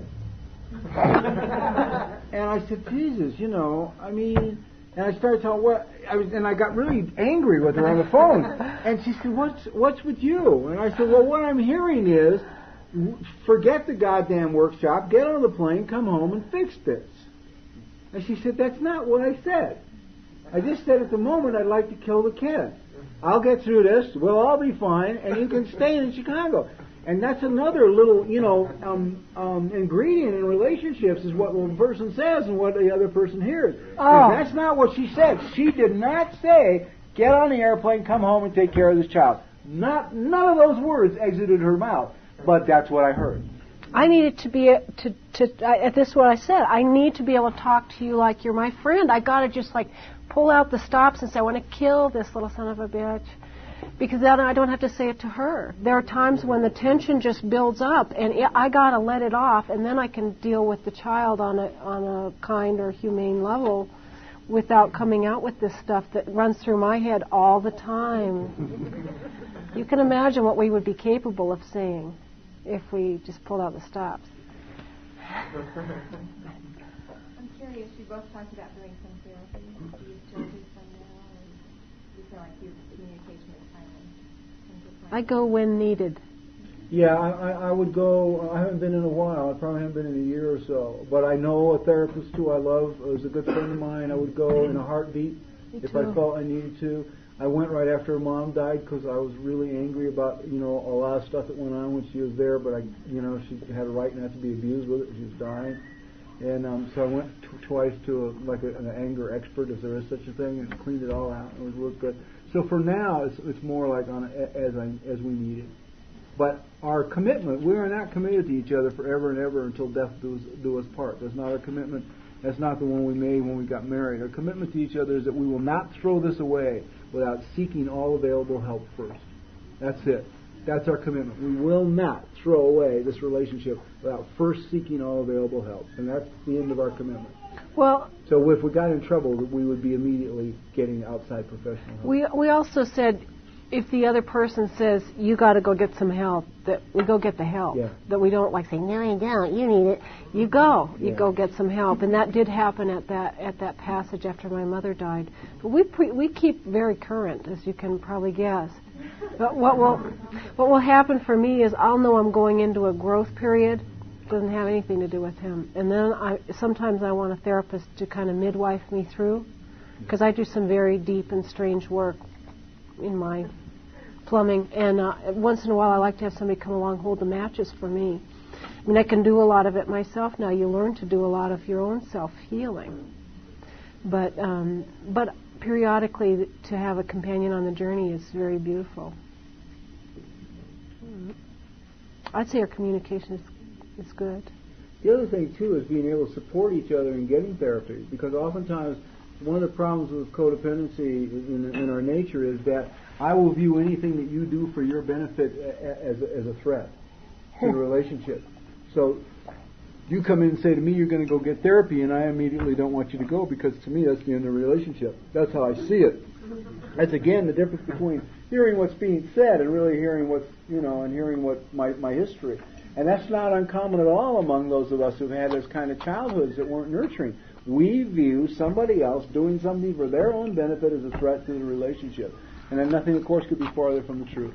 Assuming that we're also taking, steps down our own path to do things for our own benefit. The healthiest thing two people can do in a relationship is do those things that make them grow and enrich them and nourish them.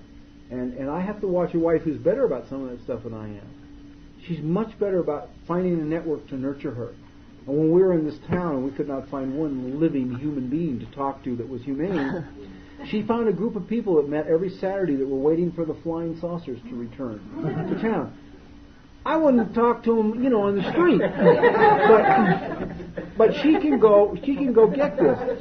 And she can give herself over to the beauty that she needs quicker than I can. We went up to see the aspen when they were changing. And I mean, in 90 seconds, Tina's picking the leaves up and holding them and feeling them and putting them on her face, and she's getting this beauty. And I gotta have to walk about a mile here. You know what I mean?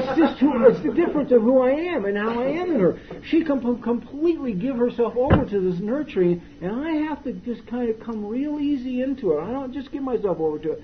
And I noticed a thing that was very interesting about our daughter when we were on this aspen walk. I'm walking up the road this way. Tina's making a little side turn here to get these leaves and put them on her face and stuff. And and our daughter is immediately drawn away from me to Tina, where this open, hunger and ability to nurture me, because she can sit down in the mud and, feel and do all that. So she immediately goes just from me to Mom, because Mom's right there in that moment. Now, Mom had to go away in about a half hour, and now we're up by a stream, and I have let myself into the beauty, and my daughter and I are side by side by the stream, floating leaves, aspen leaves down, and she couldn't be happier, and she's close and against her dad. But there was a moment where Mom was at it quicker, and she was into it faster. And I don't have to ever get to it as fast as she does, and I don't want her to ever slow down getting it. It's part of honoring your partner. They aren't going to be the same, and they're not going to get the stuff the same, and that's the beauty of the relationship. But I get there, and she, and there's other things I get quicker, and then she gets there, and that's part of it. I wanted to answer a question nobody asked. And,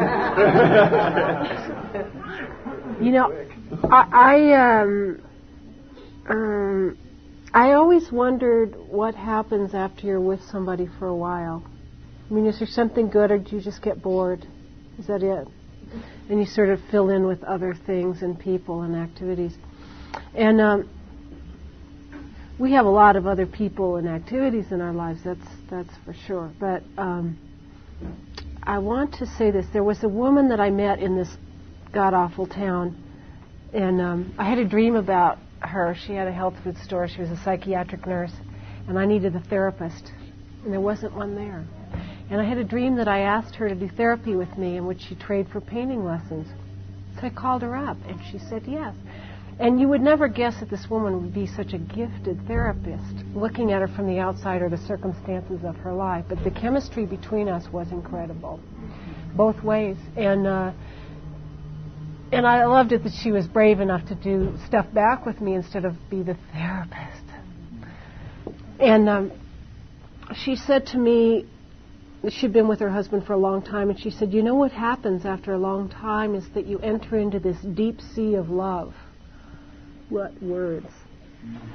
What words those were. And I thought, that was the first time I had anybody say something positive. I mean, it was usually like, that son of a bitch, and all this stuff, but nobody said the right words. And I thought, what a concept that would be, to construct such a soup. And time has gone by, and all these different things have happened to us and with us and to us, around us. And I would say that this is what has resulted. And it's not a dull or dead or boring thing, and it's very alive, and we still love to jump on each other. I mean, that's what we're here for. There's a free hotel room. We're right there, baby. Yeah! Find somebody to take care of the kid. That's a beautiful thing, And I would say that my mother, in her and my father's confusion, had her point of view, which was very powerful too, which is, she said, he became my best friend. Now, we have a lot of friends that we are very, very, very close with as well, but there's no question in my mind that this is my best friend. Yeah. And I don't mind that he has others, and I love them just the same. I don't feel like they're a threat to our friendship. They just pile on more. Yeah. The more we give away, the more we have had between us. And I think that we're quite lucky that we got called to live this kind of life. Quite an extraordinary thing. So, for those of you who asked that question. Thank you. And it's 4:30. We're done. Thank you very much. It's fine.